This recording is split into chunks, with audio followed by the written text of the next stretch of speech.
ದೇವರ ಅಧಿಪರಿಷದ ನಾಮಕ್ಕೆ ಸ್ತೋತ್ರವಾಗಲಿ. ದೇವರ ಕೃಪೆಯಿಂದ ಕರುಣೆಯಿಂದ ಇವತ್ತಿಂದ ಈ ದಿವಸನು, ಈ ವಾರದ ಕೊನೆಯ ದಿವಸ, ದೇವರು ಕೊಟ್ಟಂತ ಮಹಾ ಉಪಕಾರಗಳಿಗೆ ಸ್ತೋತ್ರ ಹೇಳುವ ಹಾಗೆ, ದೇವರು ನಮಗೆ ಮಾಡಿರೋಂತ ಎಲ್ಲಾ ಉಪಕಾರಗಳ ಸ್ತೋತ್ರ ಹೇಳುವ ಹಾಗೆ, ದೇವರ ವಾಕ್ಯ ಕಲಿಯುವ ಹಾಗೇನು ದೇವರು ನಮಗೆ ಸಹಾಯ ಕೊಟ್ಟಿದ್ದಾರೆ.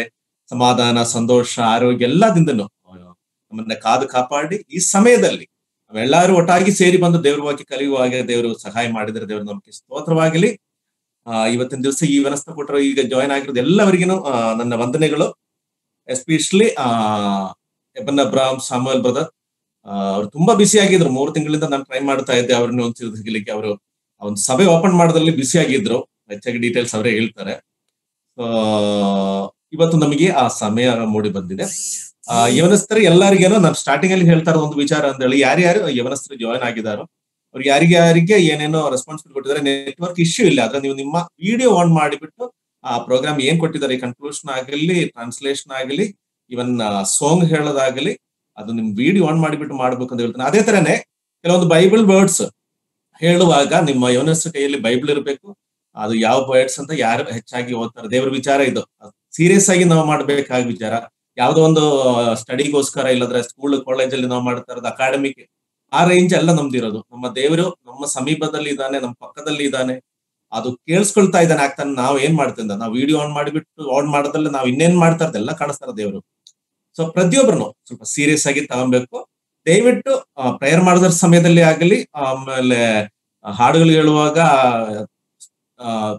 ದೇವ್ರ ವಾಕ್ಯ ಕಲಿಯುವಾಗ ಯಾರು ಅನ್ಮುಟ್ ಮಾಡ್ಲಿಕ್ಕೆ ಹೋಗ್ಬೇಡಿ, ಅದು ಡಿಸ್ಟರ್ಬ್ ಆಗುತ್ತೆ. ಯಾಕಂದ್ರೆ ಸ್ಪೀಕರ್ ಇರೋದ್ರ ಸಮಯ ಅಂತ ಹೇಳಿದ್ರು 50 ಮಿನಿಟ್ಸ್, 9 ಒಳಗೆ ನಾವು ಇದು ಮುಗಿಸ್ಬೇಕು. ಆ 50 ಮಿನಿಟ್ಸ್ ಅಲ್ಲಿ 9:05 ಅವ್ರು ಮುಗಿಸ್ತಾರೆ. ಬಾಕಿ ಇರೋದು ನಮ್ದು ಪ್ರೇಯರ್ ಬಾಕಿ ಇರೋದೆಲ್ಲ ಅದನ್ನು ಆ ಒಂದು ಇದರಲ್ಲಿ ಬಂದ್ಬಿಡುತ್ತೆ. ಸೊ ಅದ್ರಲ್ಲಿ ಎಲ್ಲರೂ ಒಂಚೂರು ಕೇರ್ ಆಗಿರ್ಬೇಕು ಅಂತ ಕೇಳ್ಕೊಳ್ತಾ ಇದ್ದೇನೆ. ಈಗ ಓಪನಿಂಗ್ ಪ್ರೇಯರ್ ಇವತ್ತು ನಾವು ನಮ್ಮ ಈ ಬೈಬಲ್ ಸ್ಟಡಿ ಶುರು ಮಾಡೋಣ. Opening prayer brother Sujit please start prayer. ಪ್ರಾರ್ಥನೆ ಮಾಡೋಣ. ಪರಲೋಕದಲ್ಲಿರುವಂತಹ ನಮ್ಮ ತಂದೆಯ ದೇವರೇ, ನಮ್ಮ ಮಹಾಪರಿಶುದ್ಧ ಪಾದಗಳಲ್ಲಿ ಅಡ್ಡಬಿದ್ದು ಕೊಂಡಾಡ್ತೇವೆ ಸ್ವಾಮಿ. ಯವನಸ್ಥರಾದ ನಾವು ಒಂದು ಹೊಸ ವಾರದ ಕೊನೆಯ ದಿನದ ಸಂಜೆ ಸಮಯದಲ್ಲಿ ನಿನ್ನ ಸನ್ನಿಧಿಯಲ್ಲಿ ಕೂಡಿ ಬರ್ಲಿಕ್ಕಾಗೋ ಹಾಗೆ ಕೊಟ್ಟಂತಹ ಅವಕಾಶಕ್ಕಾಗಿ ಕೊಂಡಾಡ್ತೇವೆ ಸ್ವಾಮಿ. ಲೋಕದ ಎಲ್ಲಾ ಆಲೋಚನೆಗಳನ್ನು, ಲೋಕದ ಎಲ್ಲಾ ಕಾರ್ಯಗಳನ್ನು ಬದಿಗಿಟ್ಟು ನಿನ್ನ ಸನ್ನಿಧಿಯಲ್ಲಿ ಸ್ವಾಮಿ ಸಮಯದಲ್ಲಿ ಸೇರಿ ಬಂದಿರುವಾಗ ಸ್ವಾಮಿ, ನೀನು ತಾನೇ ನಮ್ಮ ಜೊತೆಗಾನಾಗಿದ್ದು ನಮ್ಮ ಮಧ್ಯದಲ್ಲಿ ನಡೆಸ್ತಾ ಬರ್ತಿದೆ ಎಂಬುದಾಗಿ ಕೊಂಡಾಡ್ತೇವೆ. ಈವರೆಗೂ ಕೂಡಿ ಬಂದಿರುವಂತಹ ಎಲ್ಲಾ ಪ್ರಿಯರನ್ನು ಸಹ ಹಸ್ತಕ್ಕೆ ಒಪ್ಪಿಸ್ಕೊಡ್ತೇವೆ. ಇನ್ನು ಯಾರ್ಯಾರು ಜಾಯ್ನ್ ಆಗಬೇಕು ಆ ಎಲ್ಲಾ ಪ್ರಿಯರನ್ನು ಸಹ ಹಸ್ತಕ್ಕೆ ಒಪ್ಪಿಸ್ಕೊಡ್ತೇವೆ. ಎಲ್ಲರೂ ತಕ್ಕ ಸಮಯದಲ್ಲಿ ಒಂದು ಜೂಮ್ ಕಾರ್ಯಕ್ರಮದಲ್ಲಿ ಸೇರಿ ಆ ಮುಖಾಂತರವಾಗಿ ವಾಕ್ಯಗಳನ್ನ ಧ್ಯಾನಿಸ್ಲಿಕ್ಕಾಗುವ ಹಾಗೆಯೂ ಮಾತ್ರವಲ್ಲ ಸ್ವಾಮಿ, ಹಾಡುಗಳ ಮುಖಾಂತರ ಕೊಂಡಾಡುವಾಗ ನಾವೆಲ್ಲರೂ ಅದರಲ್ಲಿ ಸಂತೋಷಿಸುತ್ತಾ ಸ್ವಾಮಿ ನಿನ್ನ ಸನ್ನಿಧಿಯಲ್ಲಿ ಕೆಲ ಸಮಯವನ್ನು ಕಳೆಯಲಿಕ್ಕಾಗುವ ಹಾಗೆ ಕೃಪೆ ಮಾಡಿ ನಡೆಸು. ಕೀರ್ತನಕಾರನು ಹೇಳುವ ಪ್ರಕಾರ ಈ ಲೋಕದಲ್ಲಿ ನಾವು ಕಳೆಯುವಂತಹ ಎಲ್ಲಾ ಸಮಯಗಳಿಗಿಂತಲೂ ನಿನ್ನ ಸನ್ನಿಧಿಯಲ್ಲಿ ಕಳೆಯುವಂತಹ ಸಮಯ ಅದೆಷ್ಟು ಶ್ರೇಷ್ಠವಾದೆಂಬುದಾಗಿ ನಾವು ನೋಡ್ತೇವಲ್ಲ ಸ್ವಾಮಿ. ನಾವೆಂದಿಗೂ ದೇವರೇ ತಾತ್ಸಾರ ಮಾಡದೆ ಅಥವಾ ಬೇರೆ ಯಾವುದೇ ಮನಸ್ಸಿನಿಂದ ಎಂದು ಸಮಯವನ್ನು ಕಳೆಯದೆ ದೇವರೇ ನಿನ್ನ ವಾಕ್ಯವನ್ನ ಕೇಳಿಸಿಕೊಳ್ಳಲು, ನಿನ್ನ ವಾಕ್ಯವನ್ನ ಕೇಳಿ ವಿಧೇಯರಾಗಲು, ಅದಕ್ಕೆ ತಕ್ಕ ರೀತಿಯಲ್ಲಿ ನಾವು ನಡೆಯುತ್ತಾ ಫಲವನ್ನು ಕೊಡುತ್ತಾ ಈ ಲೋಕಕ್ಕೆ ಬೆಳಕಾಗಿ ಉಪಯೋಗಲಿಕ್ಕಾಗುವ ಹಾಗೆ ಕೃಪೆ ಮಾಡಿ ನಡೆಸು. ಈ ಕೂಟದ ಆದಿಯು ಅಂತ್ಯವು ನೀನು ತಾನೇ ಆಗಿದ್ದು ನಡೆಸು ಸ್ವಾಮಿ. ಸ್ಪೆಷಲ್ ಗೆಸ್ಟ್ ಸ್ಪೀಕರ್ ಆಗಿ ಬಂದಂತಹ ಪ್ರಿಯರನ್ನು ಸಹ ನಿನ್ನ ಹಸ್ತಕ್ಕೆ ಒಪ್ಪಿಸಿಕೊಡ್ತೇವೆ ಸ್ವಾಮಿ. ನಿನ್ನ ವಾಕ್ಯದಿಂದ ನಿನ್ನ ಆತ್ಮದಿಂದ ಅವರನ್ನು ತುಂಬಿಸುತ್ತಿ ಅವರು ಕೊಡುವಂತಹ ವಾಕ್ಯಗಳು ಅವು ನಮ್ಮ ಏಳಿಗೆಗಾಗಿಯೂ ನಮ್ಮ ಈ ಲೋಕದ ಯಾತ್ರೆಯಲ್ಲಿ ಇನ್ನೂ ಹೆಚ್ಚಾಗಿ ನಿನಗೆ ವಿಧೇಯರಾಗಿ ನಡೆಕೊಳ್ಳಿಕ್ಕಾಗುವ ಹಾಗೆ ಕೃಪೆ ಮಾಡಿ ನಡೆಸು. ಈ ಕೂಟದ ಆದಿಯು ಅಂತ್ಯವು ನೀನು ತಾನೇ ಆಗಿದ್ದು ಎಲ್ಲವನ್ನ ತಕ್ಕ ರೀತಿಯಲ್ಲಿ ನಡೆಸುತ್ತಾ ಬರ್ಬೇಕೆಂಬುದಾಗಿ ಬೇಡಿಕೊಳ್ಳುತ್ತಾ ಎಲ್ಲ ನಮ್ಮ ಪ್ರಾರ್ಥನೆ ವಿಜ್ಞಾಪನೆಗಳನ್ನು ಬೇಡಿದಂತಹ ಬೇಡಬಿಟ್ಟಂತಹ ಎಲ್ಲಾ ಭಿನ್ನಗಳನ್ನು ಪ್ರಿಯ ರಕ್ಷಕನ ಒಡೆಯನಾದಂತ ಯೇಸು ಕ್ರಿಸ್ತನ ದಿವ್ಯನಾಮದಲ್ಲಿ ಸಮರ್ಪಿಸಿ ಬೇಡಿದ್ದೇವೆ ನಮ್ಮ ತಂದೆ. Amen. Amen. Thank you Sujith, thank you so much. ಈಗ special song actually sister Kezia special song ಆಡಬೇಕಿತ್ತು. ಈಗ ಜಸ್ಟ್ ಅವ್ರು ಫೋನ್ ಮಾಡಿದ್ರು, ಈಗ ಅಷ್ಟೇ ಹಾಸ್ಪಿಟಲಿಂದ ಹೊರಟಿದ್ದಾರೆ. ಸೊ ಬೈಬಲ್ ಸ್ಟಡಿ ಆದ್ಮೇಲೆ ಅವರ ಹಾಡು ಹೇಳ್ತಾರೆ. ಈಗ ನಮ್ಮ ಸ್ಪೆಷಲ್ ಗೆಸ್ಟ್ ಆಗಿ ಇವತ್ತು ಬಂದಿರೋದ್ರಿಂದ ಬ್ರದರ್ ಎಬನ್ ಅಬ್ರಾಹಂ ಸಾಮುವೆಲ್ ಅವರಿಗೋಸ್ಕರ ಡೆಡಿಕೇಟ್ ಆಗಿ ಒಂದು ಮಲಯಾಳಂ ಸಾಂಗ್. ಈ ಸಾಂಗ್ ಕನ್ನಡದಲ್ಲಿ ಇದಕ್ಕೆ 2 ವಾರ ಹಿಂದೆನೆ ನಾನು ಒಂದ್ಸರಿ ಹಾಡಿದ್ದೀನಿ. ಅದನ್ನು ಒಂದ್ಸರಿ ಅದನ್ನ ಮೀನಿಂಗ್ ಹೇಳ್ತೀನಿ. ಯಾಕಂದ್ರೆ ನನಗೊಂದು ಉತ್ತಮ ಗೀತ ನನ್ನ ಪ್ರಿಯನ ಹತ್ರ ಹೇಳಲಿಕ್ಕಿದೆ. ಅದು ನನ್ನ ಯೇಸು ಸ್ವಾಮಿಗೋಸ್ಕರ ನಾನು ಬರೆದಿರೋದು. ಯಾಕೆಂದ್ರೆ ಎಲ್ಲ ಕಡೆ ಯಾವ್ದು ಕಡೆ ಇಲ್ಲದ್ರೆ ಸಮಾಧಾನ, ಸಂತೋಷ. ನನ್ನ ನೋವಲ್ಲಿರುವಾಗಲೂ ನನಗೆ ಸಂತೋಷ ಇಲ್ಲ. ನಾನು ಗಾಯದಲ್ಲಿ ಮೆಡಿಸಿನ್ ಆಗಿ ಎಲ್ಲ ನಮ್ಮ ಯೇಸು ಸ್ವಾಮಿ ಅಷ್ಟೇ ಇರೋದು ಅಂತ ಹೇಳ್ತಾ ಇರೋದು ಒಂದು ಸಾಂಗ್.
എനിക്കൊരു ഉത്തമഗീതം എന്റെ പ്രിയനോട് പാടുവാനുണ്ട്.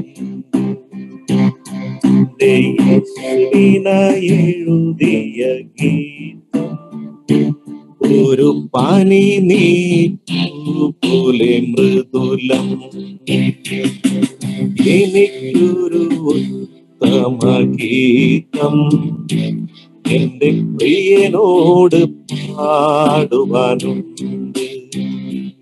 എന്റെ യേശുവിനായി എഴുതിയ ഗീതം ഒരു പനി നീക്കു പോലെ മൃദുലം.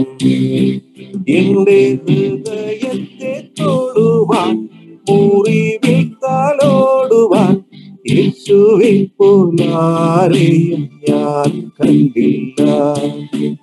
ഇത്രയേറെ ആനന്ദം ജീവിതത്തിൽ ലേകുമെൻ യേശുവെ ഞാൻ ഒരിക്കലും നിനച്ചതില്ല. 10,000 അതിശ്രേഷ്ഠൻ എനിക്കേറ്റം പ്രിയമുള്ള നാഥൻ. എന്റെ ഹൃദയം കവർന്ന പ്രേമകാന്തൻ സർവാംഗ സുന്ദരൻ യേശു.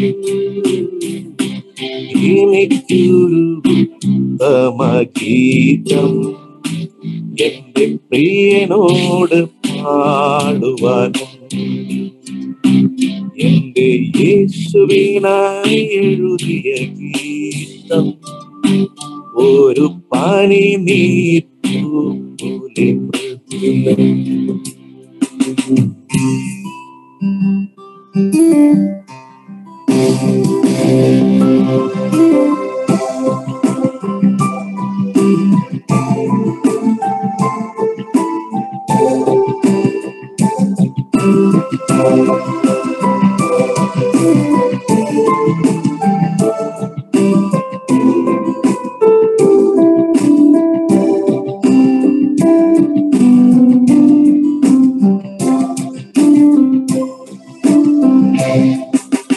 മരുഭൂമിയിൽ അർദ്ധപ്രാണനായി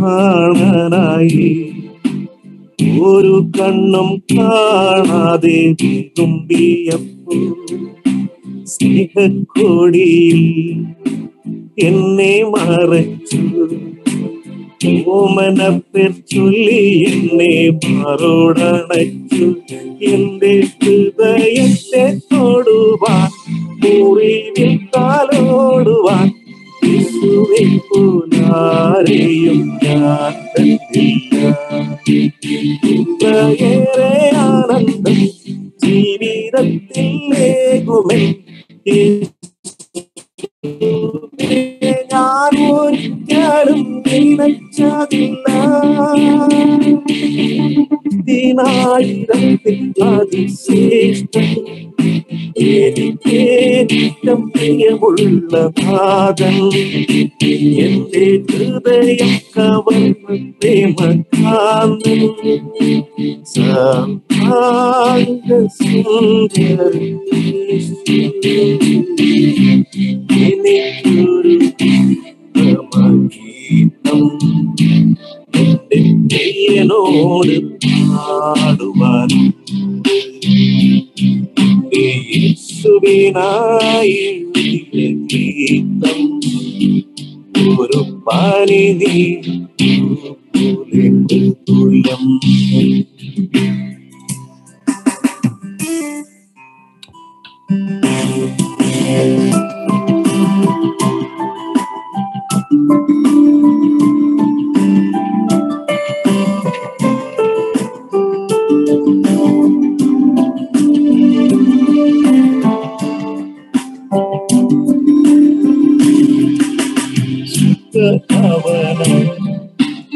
ഒരു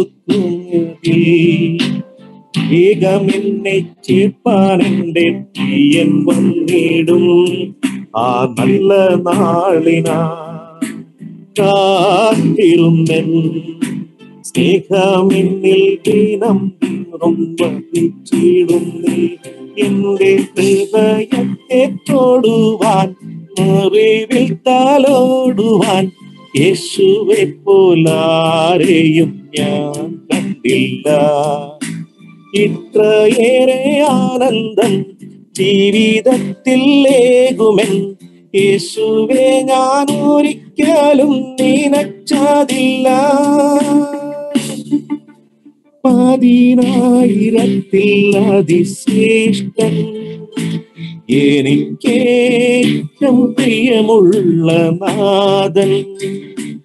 എന്റെ ഹൃദയം കവർ പ്രേമകാന്തൻ സർവാംഗ സുന്ദരൻ യേശു. എനിക്കൊരു ഗീതം എന്റെ പ്രിയനോട് പാടുവാനുണ്ട്.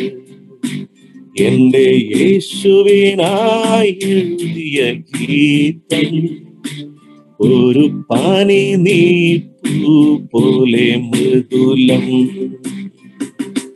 എനിക്കൊരു ഗീതം എന്റെ പ്രിയനോട് പാടുവാനുണ്ട്. എന്റെ യേശുവിനായി എഴുതിയ ഗീതം ഒരു പാനി നീപ്പൂ പോലെ മൃദുലം.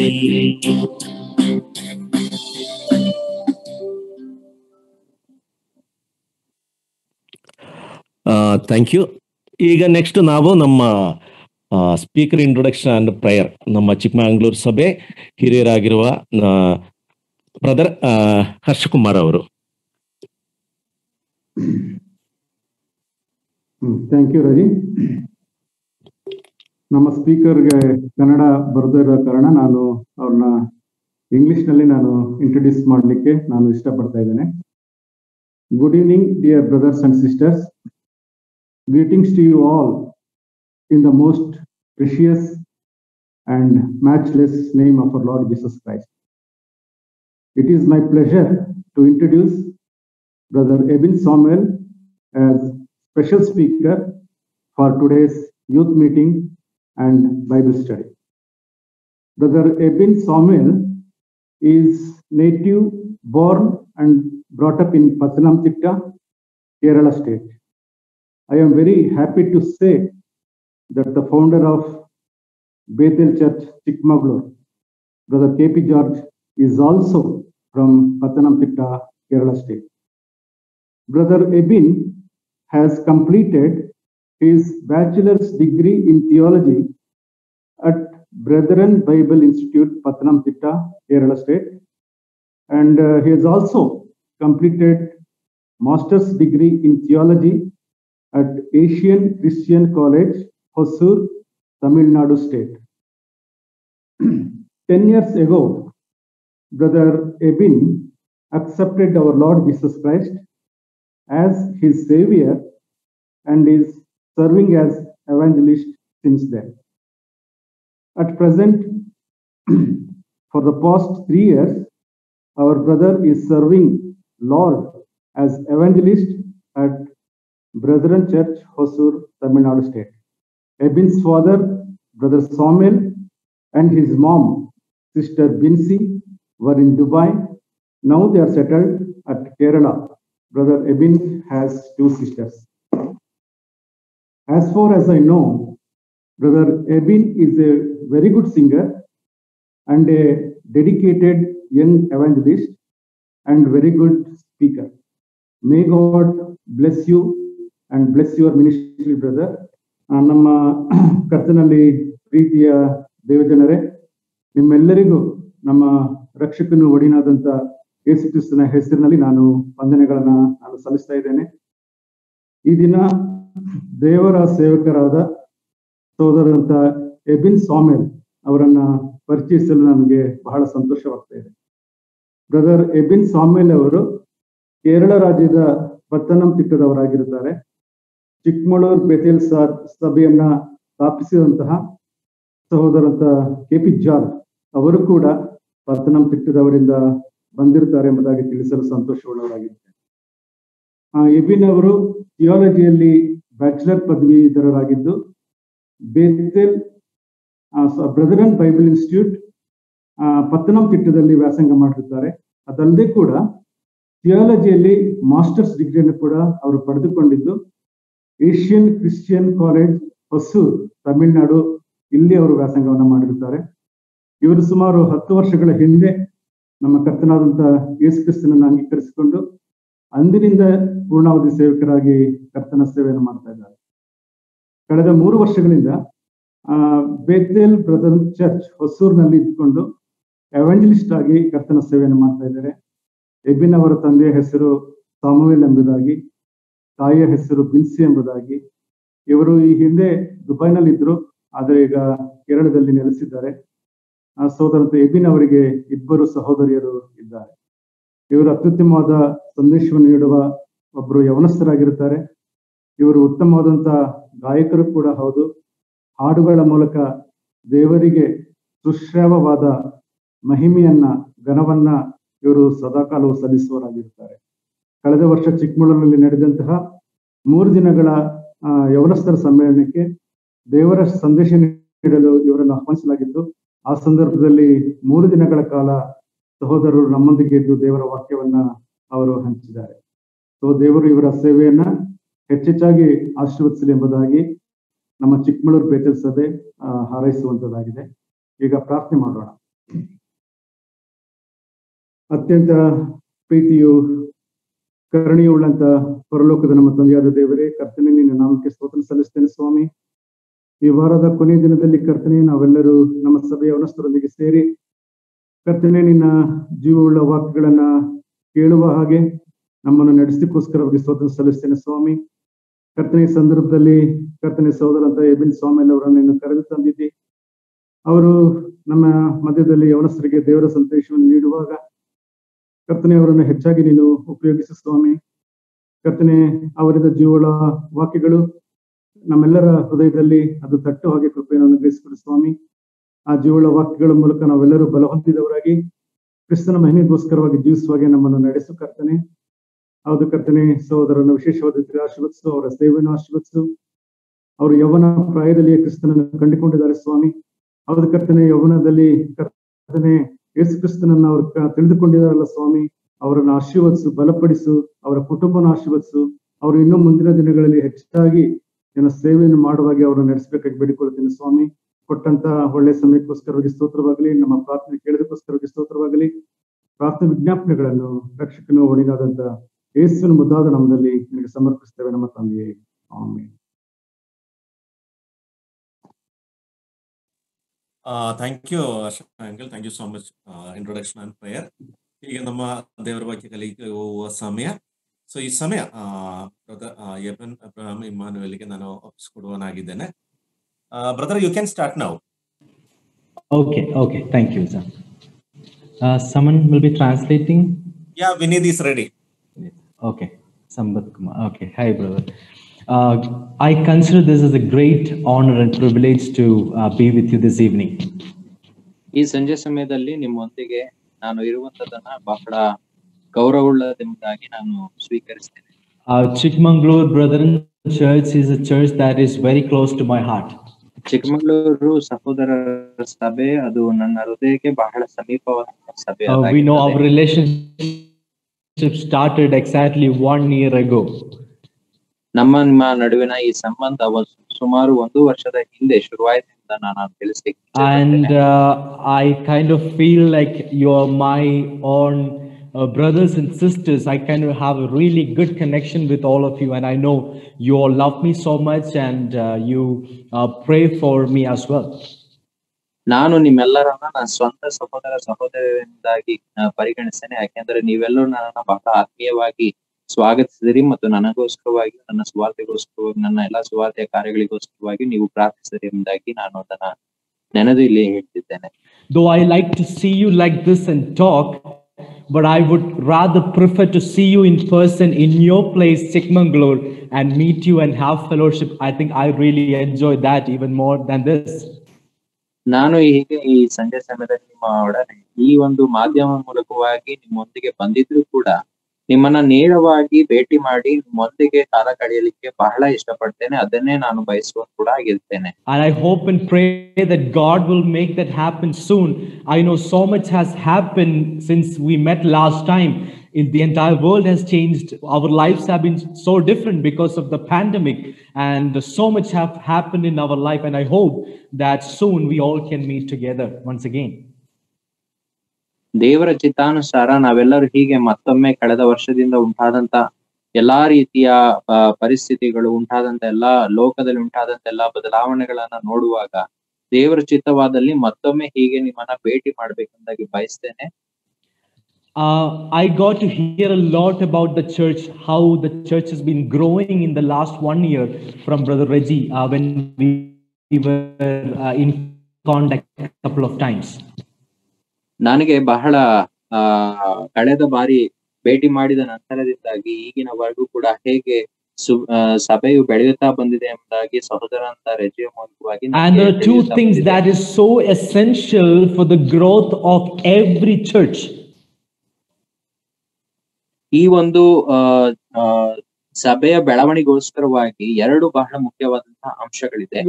God's word and prayer are the essential things that we need to have in order to have a healthy church.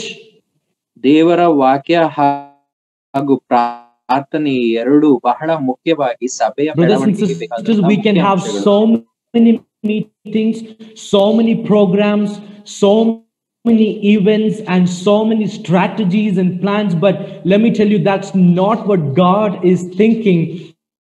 God wants to see that God's word is preached powerfully and strongly, consistently in the church, and the believers continuously pray, and that's when you're going to see your church or my church or every church growing. ನಾವು ಎಷ್ಟೇ ರೀತಿಯಲ್ಲಿ ಉಪಾಯಗಳನ್ನ ಮಾಡಬಹುದು, ಯಾವುದೇ ವಿಶೇಷ ಕೂಟಗಳನ್ನ ಹಮ್ಮಿಕೊಳ್ಳಬಹುದು, ಯಾವುದೇ ರೀತಿಯಲ್ಲಿ ನಾವು ಸುವಾರ್ತೆಯನ್ನ ಸಾರಲಿಕ್ಕೋಸ್ಕರವಾಗಿ ಎಷ್ಟೇ ಉಪಾಯಗಳನ್ನ ಪ್ಲಾನ್ ಗಳನ್ನ ಮಾಡಿಕೊಂಡ್ರು ಕೂಡ ದೇವರ ಚಿತ್ತಾನುಸಾರವಾಗಿ ವಾಕ್ಯವನ್ನ ಹಂಚುವುದು ಮತ್ತು ಅದರಲ್ಲಿ ಆಸಕ್ತರಾಗಿ ಪ್ರಾರ್ಥನೆ ಮೂಲಕವಾಗಿ ಅದನ್ನೆಲ್ಲ ತೊಡಗಿಸಿಕೊಳ್ಳುವುದು ಬಹಳ ಮುಖ್ಯವಾಗಿದೆ. ಇದೇ ನಮ್ಮ ಸಭೆಯ ಬೆಳವಣಿಗೆಯನ್ನ ನಿರ್ಧರಿಸುವಂತಹ ಒಂದು ಅಂಶವಾಗಿದೆ. And I pray that the God's servants in that church, the elders in that church would continue to faithfully preach God's word, and all the believers would pray so that you can grow as a healthy church. ನಾನು ಇದನ್ನೇ ಬಯಸ್ತೇನೆ ಮತ್ತು ಈ ಸಭೆಯ ಪ್ರತಿಯೊಬ್ಬ ಸೇವಕರು, ಸಭಾ ಹಿರಿಯರು ಮತ್ತು ಇಲ್ಲಿರ್ತಕ್ಕಂಥ ಎಲ್ಲಾ ವಿಶ್ವಾಸಿಗಳು ಈ ವಿಚಾರಗಳನ್ನ ನಂಬಿಕೆಯಿಂದಲೂ ವಿಶ್ವಾಸದಿಂದಲೂ ದೇವರ ಸ್ವಾರ್ಥೆಯನ್ನ ಸಾರುವುದರಲ್ಲಿಯೂ ಅದಕ್ಕೋಸ್ಕರವಾಗಿ ಪ್ರಾರ್ಥನೆ ಮಾಡುವುದರಲ್ಲಿಯೂ ಹೆಚ್ಚೆಚ್ಚಾಗಿ ತೊಡಗಿಸಿಕೊಳ್ಳಿ ಎಂಬುದಾಗಿ ನಾನು ಬಯಸ್ತೇನೆ ಮತ್ತು ಅದಕ್ಕೋಸ್ಕರವಾಗಿ our words, our ideas, our plans cannot change anybody's life. Only God's word can change people's life. Only that can bring life in people. So we need to consistently preach God's word, and that is my prayer and goal this evening, that through the preaching of God's word that you will be blessed and you will be growing more and more into the image of Jesus Christ. ಸ್ವಂತ ಜ್ಞಾನ, ಬಲ, ಆತ್ಮ ಚಿತ್ತಗಳಿಂದಾಗಲಿ ಅಲ್ಲದೆ ದೇವರ ಚಿತ್ತಾನುಸಾರವಾಗಿಯೂ ದೇವರ ವಾಕ್ಯಾನುಸಾರವಾಗಿಯೂ ದೇವರ ಆತ್ಮಾನುಸಾರವಾಗಿಯೂ ಮಾತ್ರವೇ ನಾವು ಇನ್ನೊಬ್ಬರ ಜೀವವನ್ನು ಗೆಲ್ಲಬಹುದು ಮತ್ತು ಅದಕ್ಕೋಸ್ಕರವಾಗಿಯೇ ನಾವು ದುಡಿಯಬೇಕು ಕೂಡ. ಅದರ ಮೂಲಕವಾಗಿಯೇ ನಾವು ಇತರರನ್ನ ಗಳಿಸಬಹುದು. Just open your hearts, your minds, in a way, you sit in a way which where you can be completely soaked into God's word and ask the Lord, Lord, talk to me today. What is it that you want me to hear? What is it that you want me to understand? What is it that you want to change in my life? What is it that I have to do in my life? Lord, talk to me very personally this evening. Let's sit with that ದೇವರ ಮುಂದೆ ನಮ್ಮ prayerful ಆತ್ಮ, heart. ಜ್ಞಾನ, ಬಲ, ನಮ್ಮ ಕಿವಿ, ಕಣ್ಣು ಮತ್ತು ಮನಸ್ಸುಗಳನ್ನ ತೆರೆದವರಾಗಿ, ತಂದೆಯಂತ ದೇವರೇ, ನೀನು ಈ ಸಂಜೆ ವೇಳೆಯಲ್ಲಿ ನಮ್ಮೊಂದಿಗೆ ಏನನ್ನ ಮಾತನಾಡ್ಬೇಕೆಂಬುದಾಗಿ ಬಯಸಿದ್ದಿ, ಅದನ್ನ ಕೇಳುವ ಕಿವಿಯನ್ನ ಕೊಡು. ನೀನು ಏನನ್ನ ಹೇಳಬೇಕೆಂಬುದಾಗಿ ಬಯಸಿದ್ದಿ, ಅದನ್ನ ಗ್ರಹಿಸುವಂತ ಜ್ಞಾನವನ್ನ ಕೊಡು. ನಿನ್ನ ಆತ್ಮನ ನಡೆಸುವಿಕೆ ನನ್ನೊಂದಿಗೆ ಯಾವಾಗ್ಲೂ ಇರ್ಲಿ ಎಂಬುದಾಗಿ ನಾವು Please continue to pray for the church in Hosur. God has blessed us with a church building last week. For the last 2 years, we've been working behind this, and for many years, we've been praying by the help of God's people and the guidance of God. God has graciously provided us a building to come together and worship. It's a new place, lot of works to be done. Please continue to pray for the ministries that's happening here in Hosur. ದೇವರಿಗೆ ಸ್ತೋತ್ರ ಹೇಳ್ತೇನೆ. ಯಾಕೆಂದ್ರೆ ಕಳೆದ ತಿಂಗಳಷ್ಟೇ ಈ ಹೊಸೂರಿನಲ್ಲಿ ಒಂದು ಸಭೆಯ ಕಟ್ಟಡವನ್ನ ಕಟ್ಟಿ ಅಲ್ಲಿ ನಾವೆಲ್ಲರೂ ಒಟ್ಟಾಗಿ ಕೂಡಿ ಬಂದು ಅಲ್ಲಿ ದೇವಾರಾಧನೆ ಮಾಡ್ಲಿಕ್ಕೆ ಆಗುವಂತೆ ದೇವರು ನಮ್ಗೆ ಒಂದು ಹೊಸ ಕಟ್ಟಡವನ್ನ ಕೊಟ್ಟಿದ್ದಾನೆ. ದೇವರು ಆತನೇ ನಮ್ಮನ್ನ ಈ ಎಲ್ಲಾ ಕಾರ್ಯಗಳಲ್ಲಿ ಸುಮಾರು 2 ವರ್ಷಗಳಿಂದ ತೊಡಗಿಸಿಕೊಳ್ಳಿಕ್ಕಾಗುವಂತೆ ಬಲಜ್ಞಾನಗಳನ್ನ ಕೊಟ್ಟಿದ್ದಾನೆ. ಅದಕ್ಕೋಸ್ಕರವಾಗಿ ದೇವರಿಗೆ ಸ್ತೋತ್ರ ಹೇಳ್ತೇನೆ ಮತ್ತು ನಮಗೋಸ್ಕರವಾಗಿ ನೀವು ಕೂಡ ಪ್ರಾರ್ಥನೆ ಮಾಡಿರ್ತಾಗಿ. Every single person in this world is searching for their identity and purpose in life. ಪ್ರತಿಯೊಬ್ಬ ವ್ಯಕ್ತಿಯು ಕೂಡ ತನ್ನ ಜೀವಿತದಲ್ಲಿ ತನ್ನ ಸ್ವಂತಿಕೆ ಮತ್ತು ತಾನು ಮಾಡಬೇಕೆಂದಿರ್ತಕ್ಕಂತಹ ಮುಂದಿನ ಗುರಿಯ ಬಗ್ಗೆ ಯೋಚನೆ ಮಾಡುವಂತವನಾಗಿರ್ತಾನೆ. Every single one of us in this world ask this 2 important questions in life, whether we may not ask it verbally, but deep inside our hearts, we want to know this true question: my identity and my purpose. Who am I and what am I supposed to do in this world? ನಾವು ಬಹುಶಃ ವ್ಯಕ್ತಪಡಿಸ್ಲಿಕ್ಕಿಲ್ಲ ಅಥವಾ ಬಹಿರಂಗವಾಗಿ ಹೇಳಿರ್ಲಿಕ್ಕಿಲ್ಲ. ಬದಲಾಗಿ ನಾವು ನಮ್ಮ ಮನಸ್ಸಿನಲ್ಲಿ ಕೂಡ 2 ಪ್ರಶ್ನೆಗಳನ್ನ ನಮ್ಮ ಬಳಿಯಲ್ಲಿ ಹಾಕಿಕೊಂಡಿರ್ತೇವೆ. ಅದೇನೆಂದರೆ, ನನ್ನ ವ್ಯಕ್ತಿತ್ವ ಅದೇನು, ನಾನು ಏನಾಗಿದ್ದೇನೆ ಮತ್ತು ನನ್ನ ಗುರಿ ಈ ಲೋಕದಲ್ಲಿ ಏನಾಗಿದೆ ಎಂಬುದಾಗಿ. Brothers and sisters, if I ask you this question this evening, who are you and why are you here on this earth, what will you say? ನನ್ನ ಪ್ರಿಯ ಸಹೋದರ ಸಹೋದರಿಯರೇ, ಈ ಸಂಜೆ ಸಮಯದಲ್ಲಿ ನಾನು ನಿಮ್ಮನ್ನ ಈ ಪ್ರಶ್ನೆಗಳನ್ನ ಕೇಳೋದಾದ್ರೆ, ನನ್ನ ಪ್ರಿಯ ಸಹೋದರ ಸಹೋದರಿಯರೇ, ಈ ಸಂಜೆ ವೇಳೆಯಲ್ಲಿ ನೀವು ಯಾಕೆ ಇದ್ದೀರಾ, ನೀವು ಯಾರಾಗಿದ್ದೀರಾ ಮತ್ತು ನಿಮ್ಮ ಮುಂದಿನ ಗುರಿ ಏನು ಎಂಬುದಾಗಿ ನಾನು ಕೇಳೋದಾದ್ರೆ ಉತ್ತರವೇನು? I know so many times you must have asked this question to yourself: who am I, what am I doing in this world? ನಾನು ಯೋಚಿಸ್ತೇನೆ, ನೀವು ಅನೇಕ ಬಾರಿ 2 ಪ್ರಶ್ನೆಗಳನ್ನ ನಿಮಗೆ ನೀವು ಹಾಕಿಕೊಂಡಿರಬಹುದು. ನಾನು ಯಾರು, ನಾನು ಏನು ಮಾಡ್ತಿದ್ದೇನೆ ಎಂಬುದಾಗಿ. If I ask you now, some of you would say, I'm a businessman, that's my identity, and my purpose is to make money and establish a great business. ನಾನೇನಾದ್ರೂ ಯಾರನ್ನಾದ್ರೂ ಕೇಳುವುದಾದರೆ, ನನ್ನದು ವ್ಯಾಪಾರ ಮಾಡುವಂಥದ್ದು, ವ್ಯವಹಾರ ಮಾಡುವಂಥದ್ದು ನನ್ನ ಐಡೆಂಟಿಟಿ ಮತ್ತು ಅದನ್ನೇ ನಾನು ಅಭಿವೃದ್ಧಿಗೊಳಿಸುವಂಥದ್ದು ಅದು ನನ್ನ ಗುರಿ ಎಂಬುದಾಗಿ ಹೇಳಬಹುದು. Some of you would say, I'm a doctor, I'm a scientist, I'm a sportsman, I'm a musician, I'm a YouTuber, I'm a wife, I'm a husband, and that is my identity. ಇನ್ನು ಅನೇಕರು ನಾನು ವೈದ್ಯನಾಗಿದ್ದೇನೆ, ನಾನು ವಿಜ್ಞಾನಿ ಆಗಿದ್ದೇನೆ, ನಾನು engineer ಆಗಿದ್ದೇನೆ ಮತ್ತು ಇನ್ನು ಅನೇಕ ರೀತಿಯಲ್ಲಿ ನಾನು ಗಂಡನಾಗಿದ್ದೇನೆ, ಹೆಂಡತಿಯಾಗಿದ್ದೇನೆ ಎಂಬುದಾಗಿ ಇನ್ನು ಅನೇಕರು ಹೇಳ್ಕೊಳ್ಳಬಹುದು. ಅದು we are not different. Even as believers, we search for our identity and purpose. ವಿಶ್ವಾಸಿಗಳಾದಂತಹ ನಾವುಗಳು ಕೂಡ ಇದೇ ಒಂದು ಪ್ರಶ್ನೆಗೋಸ್ಕರವಾಗಿ ಉತ್ತರವನ್ನ ಹುಡುಕ್ತಿದ್ದೇವೆ. Because to live meaningfully and purposefully in this world, you need to know your identity and your purpose. ನಮ್ಮ ಜೀವಿತಕ್ಕೆ ಒಂದು ಅರ್ಥ ಸಿಗಬೇಕೆಂಬುದಾಗಿ ನಾವು ಬಯಸುವುದಾದರೆ, ನಮ್ಮ ಜೀವಿತದ ಉದ್ದೇಶ ಮತ್ತು ಗುರಿ ಇದನ್ನ ಕಂಡುಕೊಳ್ಳುವುದು ಬಹಳ ಮುಖ್ಯ. Because without that, we will be wasting our life. ಅದರ ಹೊರತಾಗಿ ನಮ್ಮ ಜೀವಿತವನ್ನ ನಾವು ವ್ಯರ್ಥ ಮಾಡುವಂತವರಾಗಿದ್ದೇವೆ. 50 years and 70 years and 100 years without knowing your true identity and purpose. You have wasted your life if you don't know that.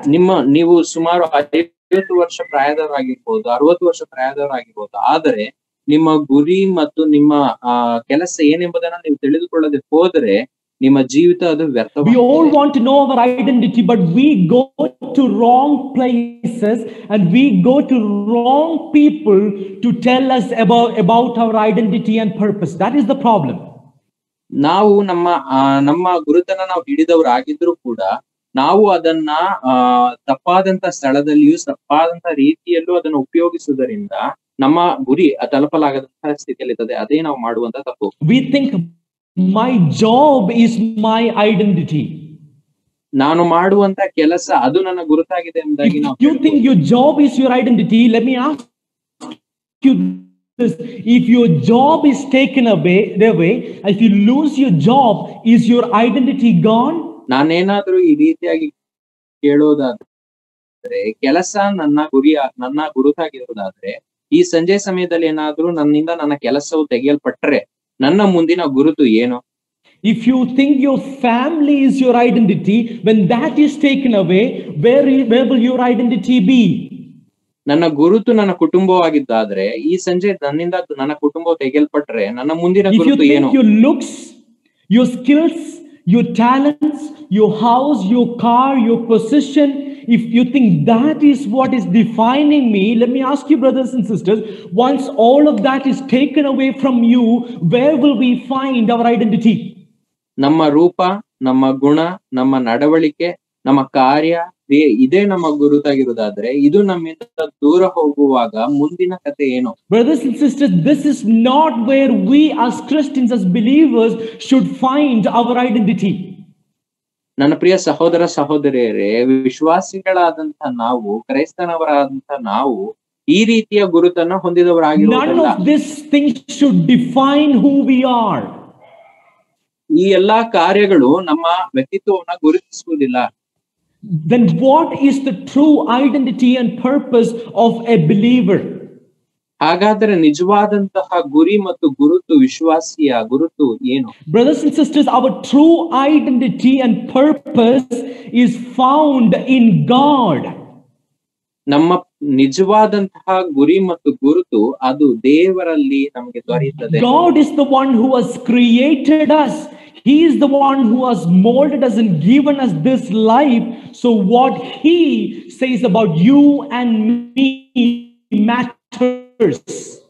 ನಮ್ಮ ಸೃಷ್ಟಿಕರ್ತನು ಆತನೊಬ್ಬನೇ, ನಮ್ಮನ್ನ ಹೀಗೆ ರೂಪಿಸಿ ನಮ್ಮನ್ನ ನಿರ್ಮಿಸಿದವನು ಆತನೇ. ಆದ ಕಾರಣಕ್ಕಾಗಿ ಆತನಲ್ಲಿಯೇ The world might say this is who you are, and you might think this is who I am, but those things don't matter, because what God says about you and what God's word says about your identity matters. ಲೋಕವು ಇದು ನಿನ್ನ ಗುರಿ ಎಂಬುದಾಗಿ ಹೇಳಬಹುದು, ನೀನು ಇದನ್ನ ಗುರಿ ಎಂಬುದಾಗಿ ಗುರುತು ಎಂಬುದಾಗಿ ಹೇಳಬಹುದು. ಆದ್ರೆ ದೇವರು, ದೇವರ ವಾಕ್ಯವು ಏನನ್ನ ಹೇಳ್ತದೋ, ಏನನ್ನ ನಮಗೆ ತಿಳಿಸ್ತದೋ ಅದೇ ನಮ್ಮ ಗುರಿ. To know your true identity and purpose, we need to go to God's word. ನಮ್ಮ ನಿಜವಾದಂತ ಗುರುತನ್ನ ನಾವೇನಾದ್ರೂ ತಿಳಿ ಬಯಸಿರುವುದಾದ್ರೆ ನಮ್ಮ ದೇವರ ವಾಕ್ಯಕ್ಕೆ ಹಿಂತಿರುಗಿ ನಾವು ಹೋಗಬೇಕು. Brothers and sisters, if you are confused, if you're asking this question this evening, I would like to turn your attention to the book of Ephesians chapter 2 and verse 10. ನನ್ನ ಪ್ರಿಯ ಸಹೋದರ ಸಹೋದರಿಯರೇ, ಇದೇ ನಿಮ್ಮ ಪ್ರಶ್ನೆ ನಿಜವಾಗಿಯೂ ಆಗಿರುವುದಾದ್ರೆ ಸತ್ಯವೇದ ಮೂಲಕವಾಗಿ ಎಫೆಸದವರಿಗೆ ಬರೆದಂತಹ ಪತ್ರಿಕೆ 2ನೇ ಅಧ್ಯಾಯದ 10ನೇ ವಚನದಲ್ಲಿ ನಮಗೆ ಉತ್ತರ ಸಿಗಬಹುದಾಗಿದೆ. Only read the first part. It reads like this: for we are his workmanship, created in Christ Jesus. ಪ್ರಥಮ ಭಾಗವನ್ನ ಮಾತ್ರ ನಾನು ಓದುವಂತನಾಗಿದ್ದೇನೆ. ಸತ್ಕಾರ್ಯಗಳನ್ನ ಮಾಡುವುದಕ್ಕಾಗಿಯೇ ಕ್ರಿಸ್ತ ಯೇಸುವಿನಲ್ಲಿ ಸೃಷ್ಟಿಸಲ್ಪಟ್ಟೆವು. Apostle Paul is talking to the Ephesian believers about their salvation and who they were and who they are and about their identity and purpose. ಅಪೊಸ್ತಲನಾದಂತಹ ಪೌಲನು ಎಫೆಸ ಸಭೆಯವರಿಗೆ ಬರೆಯುತ್ತಾ ಆತನು ಹೇಳುವುದೇನೆಂದರೆ, ನಿಮ್ಮ ಗುರಿ ಗುರುತು ಅದೇನಾಗಿದೆ ಎಂಬುದಾಗಿ ಹೇಳುವುದಾದರೆ ರಕ್ಷಣೆಯು ಒಡೆಯನು ನಿಮ್ಮ ಸೃಷ್ಟಿಗೆ ಕಾರಣನು ಏನು ಎಂದಾಗಿ ಅದನ್ನು ಇಲ್ಲಿ ತಿಳಿಸ್ತಿದ್ದಾನೆ. He says something very beautiful here in this verse that we have just read. Paul says, "For we are his workmanship created in Christ Jesus." ಇಲ್ಲಿ ಆತನು ಬಹಳ ಸುಂದರವಾಗಿ ಈ ವಾಕ್ಯ ಭಾಗದಲ್ಲಿ ಬರೆಯುವುದೇನೆಂದರೆ, ಸತ್ಕಾರ್ಯಗಳನ್ನ ಮಾಡುವುದಕ್ಕಾಗಿ ಕ್ರಿಸ್ತ ಯೇಸುವಿನಲ್ಲಿ ನಾವು What is the word workmanship mean? ಕ್ರಿಸ್ತ ಸತ್ಕಾರ್ಯಗಳನ್ನ ಮಾಡುವುದು ಎಂಬುದಾಗಿ ಹೇಳುವುದಾದರೆ, the word means this: we are God's masterpiece. That is the meaning that this verse is telling us.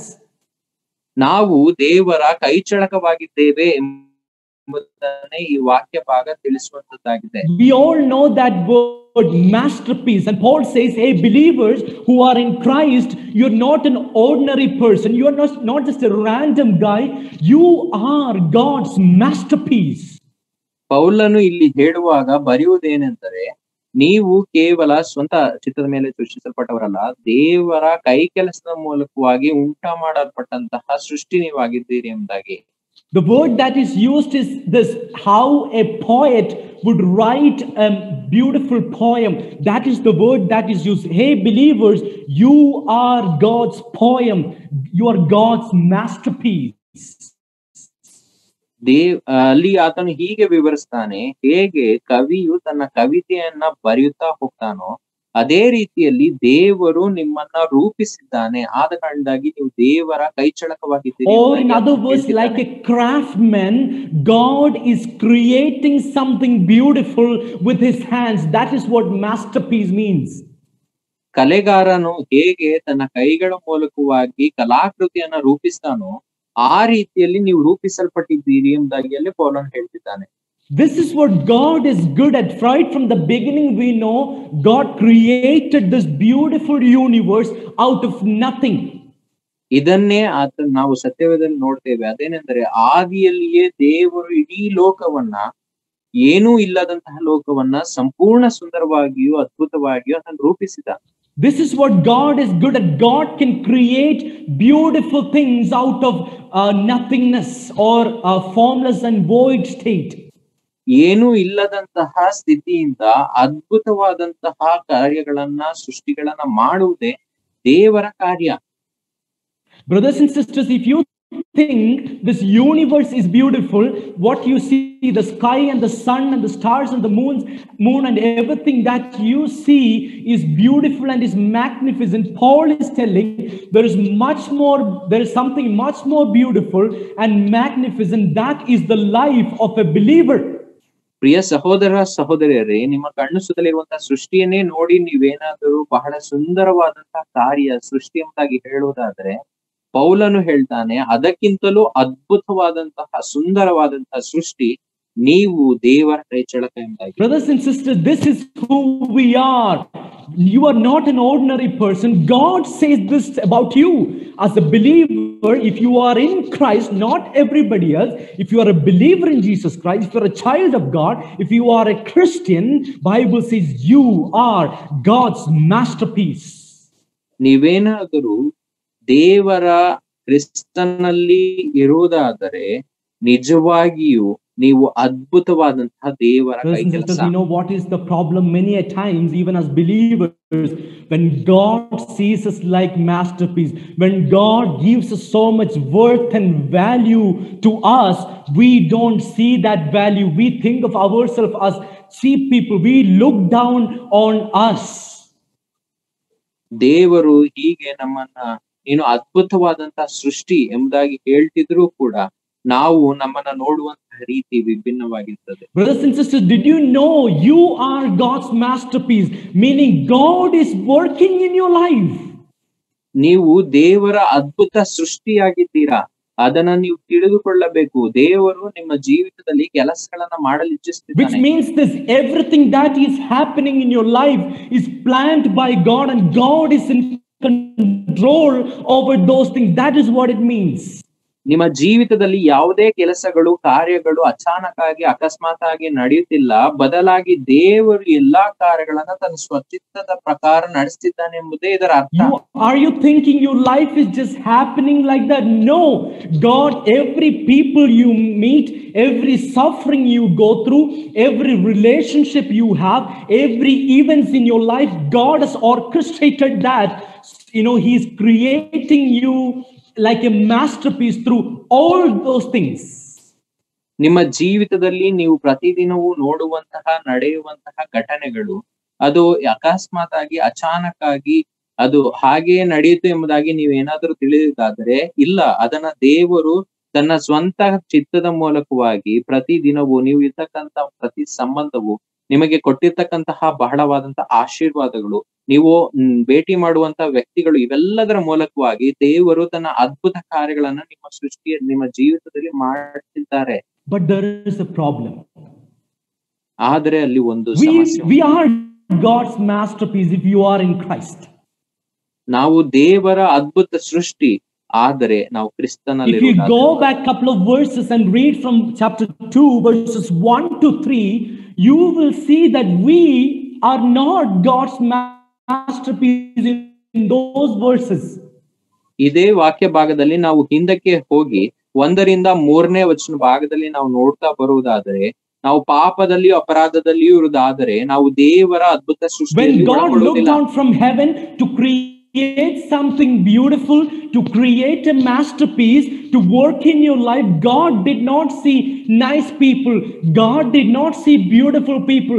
God did not see good people who are so worthy where God can pick up and make a masterpiece. ದೇವರು ತನ್ನ ಪರಲೋಕದಿಂದಲೂ ಸಿಂಹಾಸನದಿಂದಲೂ ತನ್ನ ತಲೆಯನ್ನ ಬಾಗಿಸಿ ಲೋಕವನ್ನ ನೋಡುವಾಗ ಆತನು ಇಲ್ಲಿ ಅದ್ಭುತವಾದಂತಹ ಸೃಷ್ಟಿಗಳನ್ನ, ಜೀವಿಗಳನ್ನ ಆತನು ಕಾಣಲಿಲ್ಲ. You know the work, the hard work that goes behind any craft or any painting or any masterpiece doesn't come automatically like that. There is so much hard work, there is so much labor and pain and time and so much things involved behind a masterpiece. ಯಾವುದೇ ರೀತಿಯ ಅದ್ಭುತವಾದಂತಹ ಸುಂದರವಾದಂತಹ ಕಲೆಗಾರನನ್ನ ನೋಡುವುದಾದರೆ, ಯಾವುದೇ ರೀತಿಯ ಶಿಲ್ಪಿಯನ್ನ ನಾವು ನೋಡುವುದಾದರೆ, ಈ ಎಲ್ಲಾ ಕೆಲಸಗಳನ್ನ ಮಾಡ್ಲಿಕ್ಕೆ ಬಹಳ ಸುಲಭದಲ್ಲಿ ಇದು ಸಾಧ್ಯವಿಲ್ಲ. ಬದಲಾಗಿ ಅತ್ಯಂತ ಕಠಿಣ ಶ್ರಮಗಳನ್ನ ಒಳಗೊಂಡಂತ ಅನೇಕ ಕಷ್ಟದ ಕೆಲಸಗಳು ಅದರಲ್ಲಿ ತೊಡಗಿ ಆ ಒಂದು ಅದ್ಭುತವಾದಂತಹ ಕಲೆಯು ಮೂಡಿ. Let us go back to the starting where God started working in us. How did God start? Where did God start? We were not good people. We were not masterpiece. We were in our sins. We were in the ugliest state of our life. From there, God picked us up and made us into a masterpiece. ನಮ್ಮ ಪೂರ್ವ ಸ್ಥಿತಿಯನ್ನ ನಾವು ಗಮನಿಸಿ ನೋಡುತ್ತಾ ಹೋಗುವುದಾದರೆ, ನಾವು ಈ ರೀತಿಯ ಅದ್ಭುತ ಸೃಷ್ಟಿಯಲ್ಲ ಇರದೆ ಪಾಪದ ಕೂಪದಲ್ಲಿ ಬಿದ್ದವರಾಗಿ ಅನೀತಿವಂತರಾಗಿ ದೇವರಿಂದ ದೂರರಾದವರು ಆಗಿದ್ದಾಗ ದೇವರು ನಮ್ಮನ್ನ ಅಂತ ಹೀನ ಸ್ಥಿತಿಯಿಂದ ಹಿಡಿದು ಮೇಲೆತ್ತಿ ಅದ್ಭುತ ಸ್ಥಿತಿಗೆ ಸೇರಿಸಿ ನಮ್ಮನ್ನ ಈ ಒಂದು ಅದ್ಭುತವಾದಂತಹ ಸೃಷ್ಟಿ ತನ್ನಲ್ಲಿ ಅದನ್ನು ಮಾಡಿಕೊಂಡಿದ್ದಾರೆ. Paul says about 5 things, about our old identity. ಪೌಲನು ನಮ್ಮ ಪೂರ್ವ ಸ್ಥಿತಿಯ ಬಗ್ಗೆ 5 ವಿಚಾರಗಳನ್ನ ತಿಳಿಸುವ. Sometimes we think we were nice people and God could not stop looking at us and loving us. I was somehow good and God could not, God should save me. I was a good person.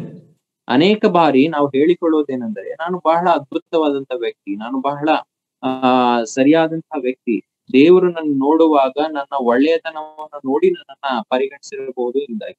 No, brothers and sisters, Bible doesn't say that. Bible says this about us. Let's go back and read from verse 1 to 3. In verse 1, he says, we were dead in our sins and trespasses. ಇಲ್ಲ ಪ್ರಿಯ ಸಹೋದರ ಸಹೋದರಿಯರೇ, ನೀವು ನಮ್ಮ ಹಿಂದಿನ ಜೀವಿತವನ್ನ ನೋಡುವಾಗ ಸತ್ಯವೇದವು ಇದೇ ಅಧ್ಯಾಯದ 1ರಿಂದ 3ನೇ ವಚನದಲ್ಲಿ ನಾವು ನೋಡುವಾಗ ನಾವು ಪಾಪಿಗಳಾಗಿದ್ದೆವು, ನಾವು ಅಪರಾಧಿಗಳು, ಅನೀತಿವಂತರಾಗಿದ್ದೆವು. We were dead before God. We did not have any relationship with the holy and living God. We were dead before God in our relationship with Him. ದೇವರ ದೃಷ್ಟಿಯಲ್ಲಿ ನಾವು ಸತ್ತಂತವರ ರೀತಿಯಲ್ಲಿದ್ದೆವು. ದೇವರು ನಮ್ಮ ದೃಷ್ಟಿಸುವಾಗ ಯಾವುದೇ ರೀತಿಯ ಯೋಗ್ಯತೆ ನಮ್ಮಲ್ಲಿ ಇರಲಿಲ್ಲ. This is who we were. We were dead people. ಇದೇ ನಾವಾಗಿದ್ದೆವು, ನಾವು ಸತ್ತಂತವರಾಗಿದ್ದೆವು. Like we could not move. We were like dead bodies.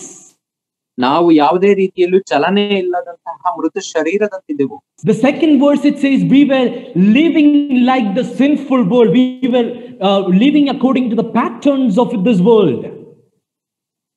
ಎರಡನೇ ವಚನದಲ್ಲಿ ನಾವು ಅಪರಾಧಗಳನ್ನ ಪಾಪಗಳನ್ನ ಮಾಡುವವರಾಗಿದ್ದು ಇಹಲೋಕಾಚಾರಗಳನ್ನ ಅನುಸಾರವಾಗಿ ನಡೆದುಕೊಳ್ಳುವಂತಾಗಿದ್ದು. We did not obey God. We did not obey His word, but we lived the way everyone else in this world is living. We followed the patterns of the sinful world. ನಾವು ದೇವರಂತೆಯೂ ದೇವರ ಚಿತ್ತದಂತೆಯೂ ನಡೆಯದೆ ಸ್ವಂತ ಚಿತ್ತಾನುಸಾರವಾಗಿಯೂ ಲೋಕಾನುಸಾರವಾಗಿಯೂ ನಾವು ನಡೆಯುವಂತವರಾಗಿದ್ದೆವು. The third thing that Paul says here is this about our old conditions. He says we were under the control and power of Satan. ಮೂರನೆಯದಾಗಿ ಅಲ್ಲಿ ಆತನು ಈ ರೀತಿಯಾಗಿ ಬರೆಯುತ್ತಾನೆ, ನಾವು ಸೈತಾನನ ಆಡಳಿತಕ್ಕೆ ಒಳಪಟ್ಟವರು, ಆತನ ಅಧೀನದಲ್ಲಿ ಇದ್ದಂತವರು ಆಗಿದ್ದೇವೆ ಎಂಬುದಾಗಿ. It means this, we were not controlled by the Spirit of God, rather we were controlled by Satan and his power. ಹೇಳುವುದಾದರೆ ನಾವು ದೇವರ ಚಿತ್ತಾನುಸಾರವಾಗಿ ನಡೆಯದೆ ಆತ್ಮಾನುಸಾರವಾಗಿ ನಡೆಯದೆ ಬದಲಾಗಿ ಕ್ರಿಸ್ತನ ಬದಲಾಗಿ ನಾವು ಸೈತಾನನ ಅನುಸಾರವಾಗಿ ನಡೆಯುವಂತವರಾಗಿದ್ದೆವು. And then again it says we were fulfilling the lustful desires of our flesh and mind. ಅದ್ ನಾಲ್ಕನೆಯದಾಗಿ ಶರೀರ ಭಾವದ ಆಚಾರಗಳನ್ನೇ ನಾವು ಪದೇ ಪದೇ ನಡೆಸುವರಾಗಿದ್ದೆವು. We were just fulfilling whatever we liked, whatever our flesh liked, whatever our flesh craved, we did that. Whatever our mind wanted, we did that.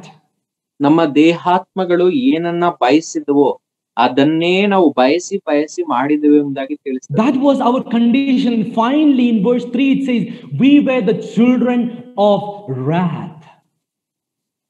ಅದೇ ನಮ್ಮ ಸ್ಥಿತಿಯಾಗಿತ್ತು. ಇದನ್ನೇ ನಾವು ಮೂರನೇ ವಚನದಲ್ಲಿ ಹೀಗೆ ನೋಡ್ತೇವೆ, ನಾವು ನಾಶದ ಮಕ್ಕಳಾಗಿದ್ದೇವೆ ಎಂಬುದಾಗಿ. Brothers and sisters, this is who we were. ನನ್ನ ಪ್ರಿಯ ಸಹೋದರ ಸಹೋದರಿಯರೇ, ಇದೇ ನಾವಾಗಿದ್ದೆವು. We were not different from any other unbelievers. ನಾವು ಇತರೆ ಅವಿಶ್ವಾಸಿಗಳಿಗಿಂತ ವಿಭಿನ್ನರಾಗಿ ಏನಿರ್ಲಿಲ್ಲ. We were in a depraved, sinful and fallen condition. ನಾವು ನಮ್ಮ ಬಹಳ ಹೀನ ಕೆಟ್ಟ ದುಷ್ಟ ಸ್ಥಿತಿಯಲ್ಲೇ ಇದ್ದೆವು. We did not please God. We were dead.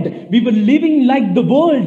We were under the control of Satan, and we were living according to our flesh, and we were the children of wrath.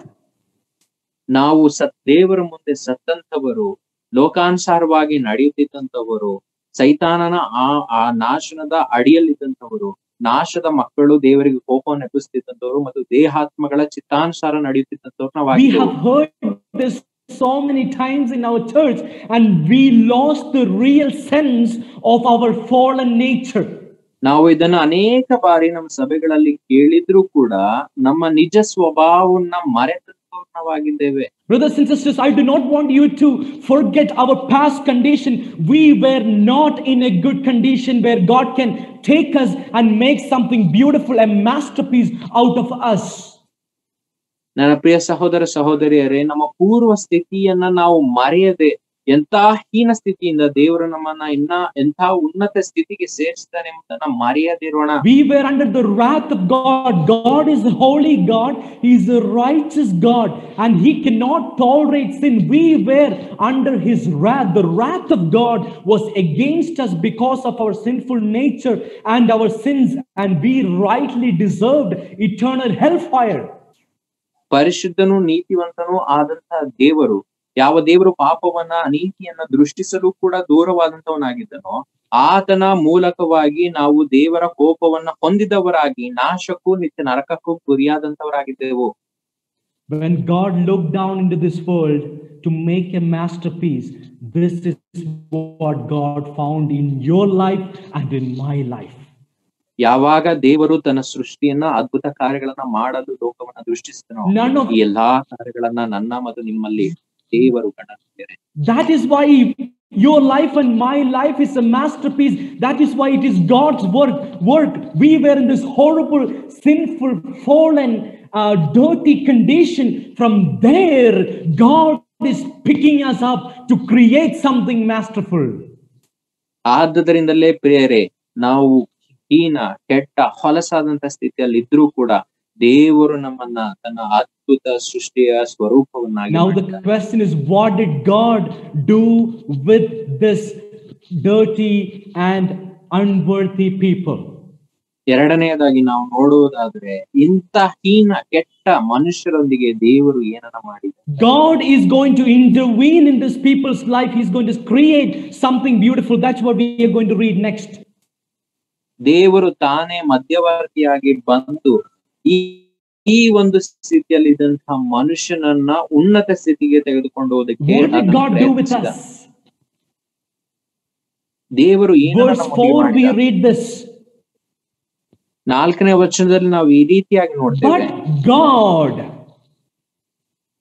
ಆದರೆ ಕರುಣಾದಿಯಾಗುವ ದೇವರು, yes, we were fallen and sinful, but God has intervened in our lives.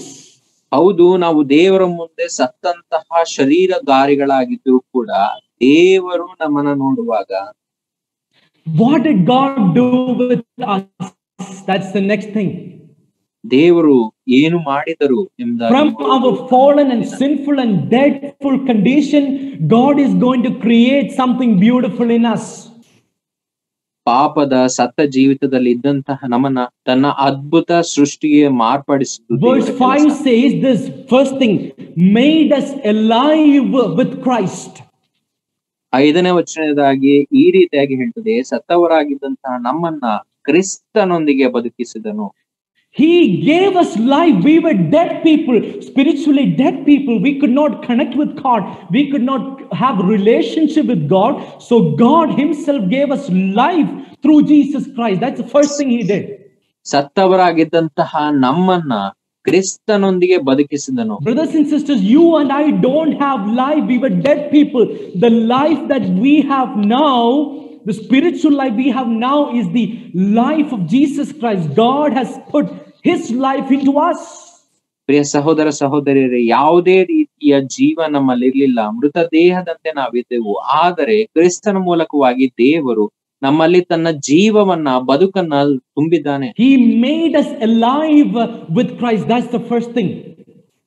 ಕ್ರಿಸ್ತನೊಂದಿಗೆ ಬದುಕ ಮಾಡಿದ್ದಾನೆ ನಮ್ಮನ್ನ. ಇದು ಮೊದಲನೇ ಕೆಲಸ. Second thing he says is he raised us up with Christ.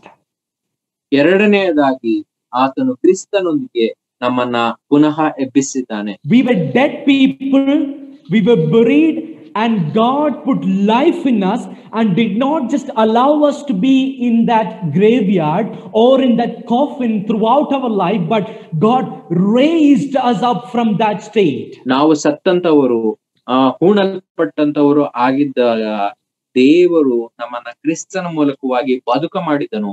ಮತ್ತು ಸತ್ತಂತವರಾಗಿ ಆ ಸಮಾಧಿಯಲ್ಲಿಯೇ ಕೊಳೆಯಲು ಬಿಡದೆ ಕ್ರಿಸ್ತನೊಂದಿಗೆ ನಮ್ಮನ್ನ ಸಮಾಧಿಯಿಂದ ಮೇಲಕ್ಕೆ ಬಿಸಿದರು. God does not want us to continue to live in that dead position.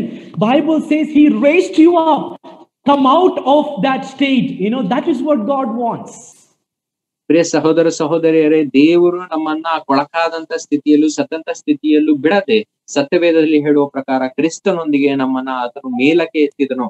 Third thing that Paul says is this: God has seated us in heaven with Christ.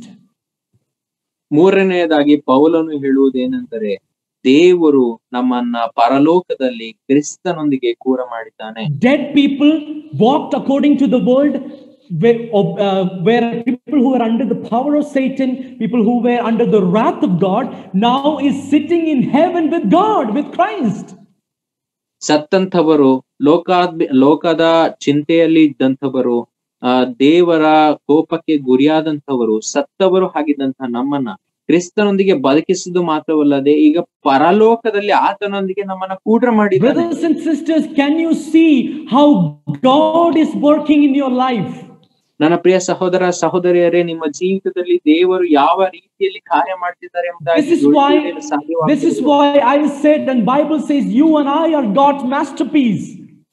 ಇದಕ್ಕಾಗಿಯೇ ನಾನು ಹೇಳುವಂತದ್ದು, ಸತ್ಯವೇದ ಕೂಡ ಹೇಳುವುದೇನೆಂದರೆ ನೀವು ದೇವರ ಅದ್ಭುತ ಸೃಷ್ಟಿ. God takes us from our sinful and ugliest and bad condition, and He's creating something. He's giving us life, raising us up out, and taking us into heaven and making us sit with Him in heavenly places.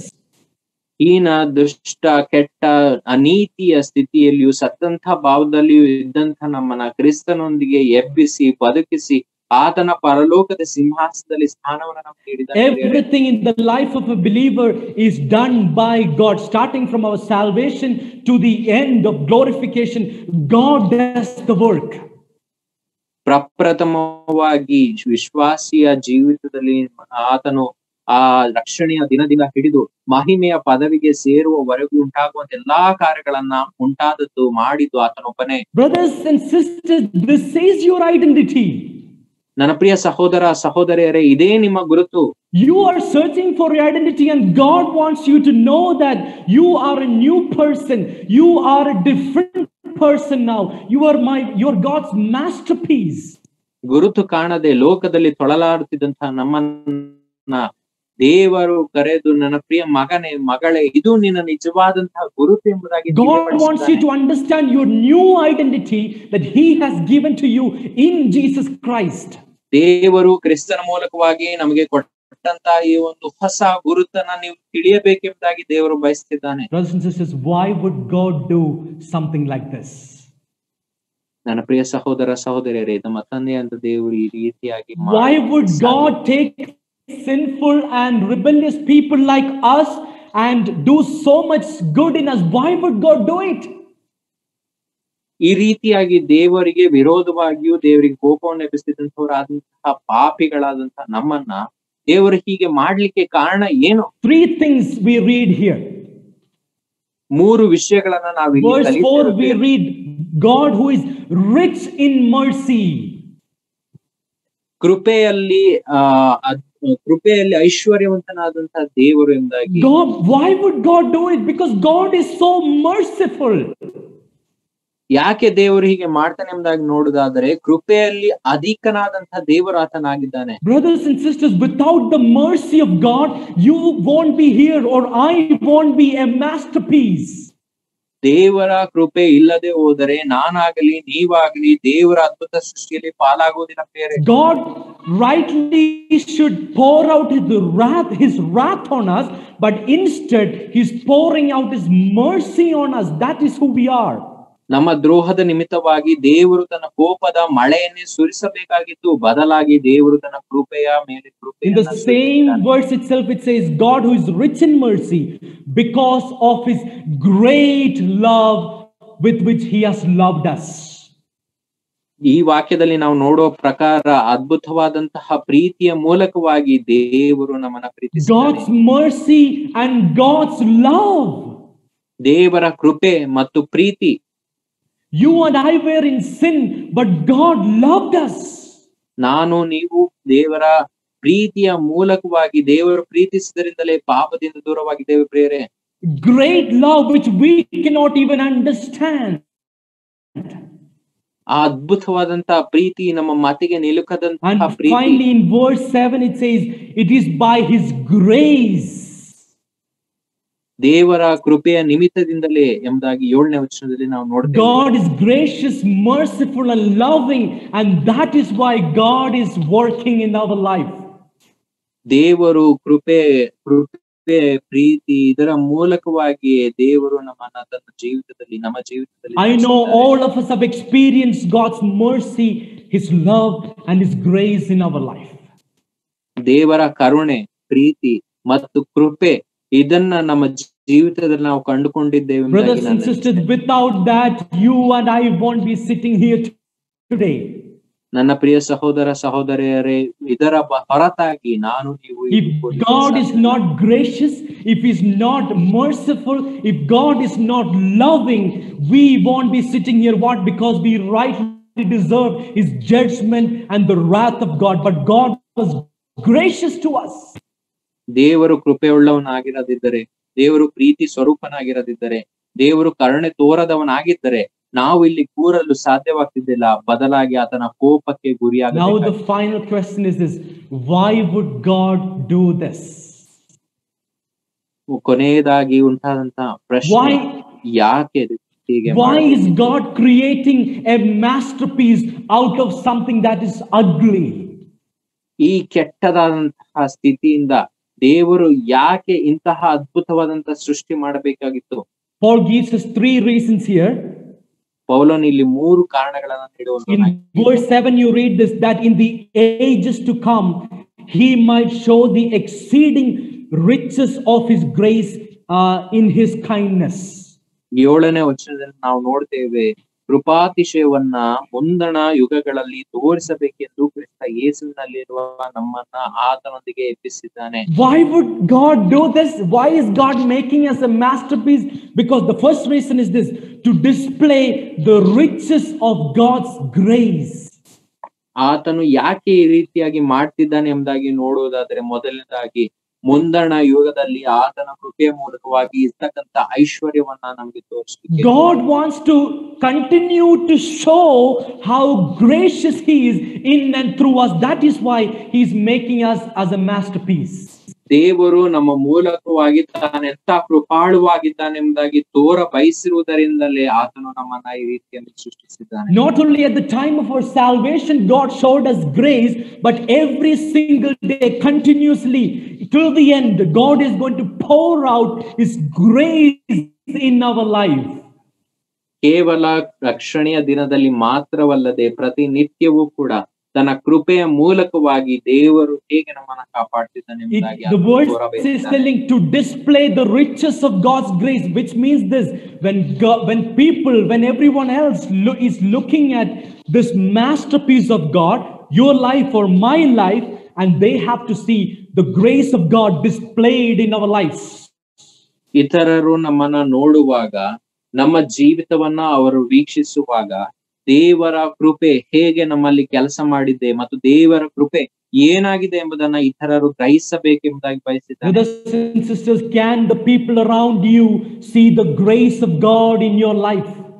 ನನ್ನ ಪ್ರಿಯ ಸಹೋದರ ಸಹೋದರಿಯರೇ, ನಿಮ್ಮ ಅಕ್ಕಪಕ್ಕದಲ್ಲಿ ಇರ್ತಕ್ಕಂಥವರು ನಿಮ್ಮ ಜೀವಿತದಲ್ಲಿ ದೇವರಿಂದ ಇರ್ತಕ್ಕಂಥ ಕೃಪೆ ಕರುಣೆಗಳನ್ನು can the world see that God has been gracious to you because of the transformation, because of the change that has happened to you? And when they ask you, hey, how did you change? And can you say, God has been so gracious to me and that is why I'm like this?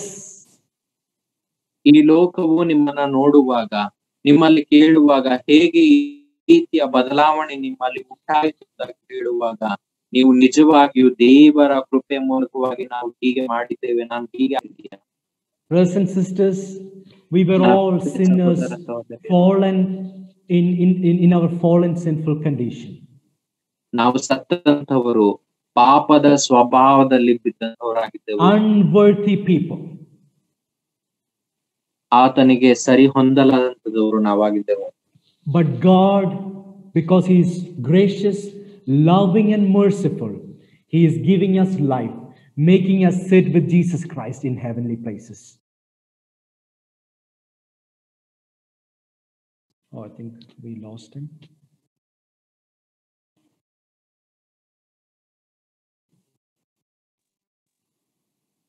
Evan brother, just network cut ಆಯ್ತು ಒಂದು minute. No problem.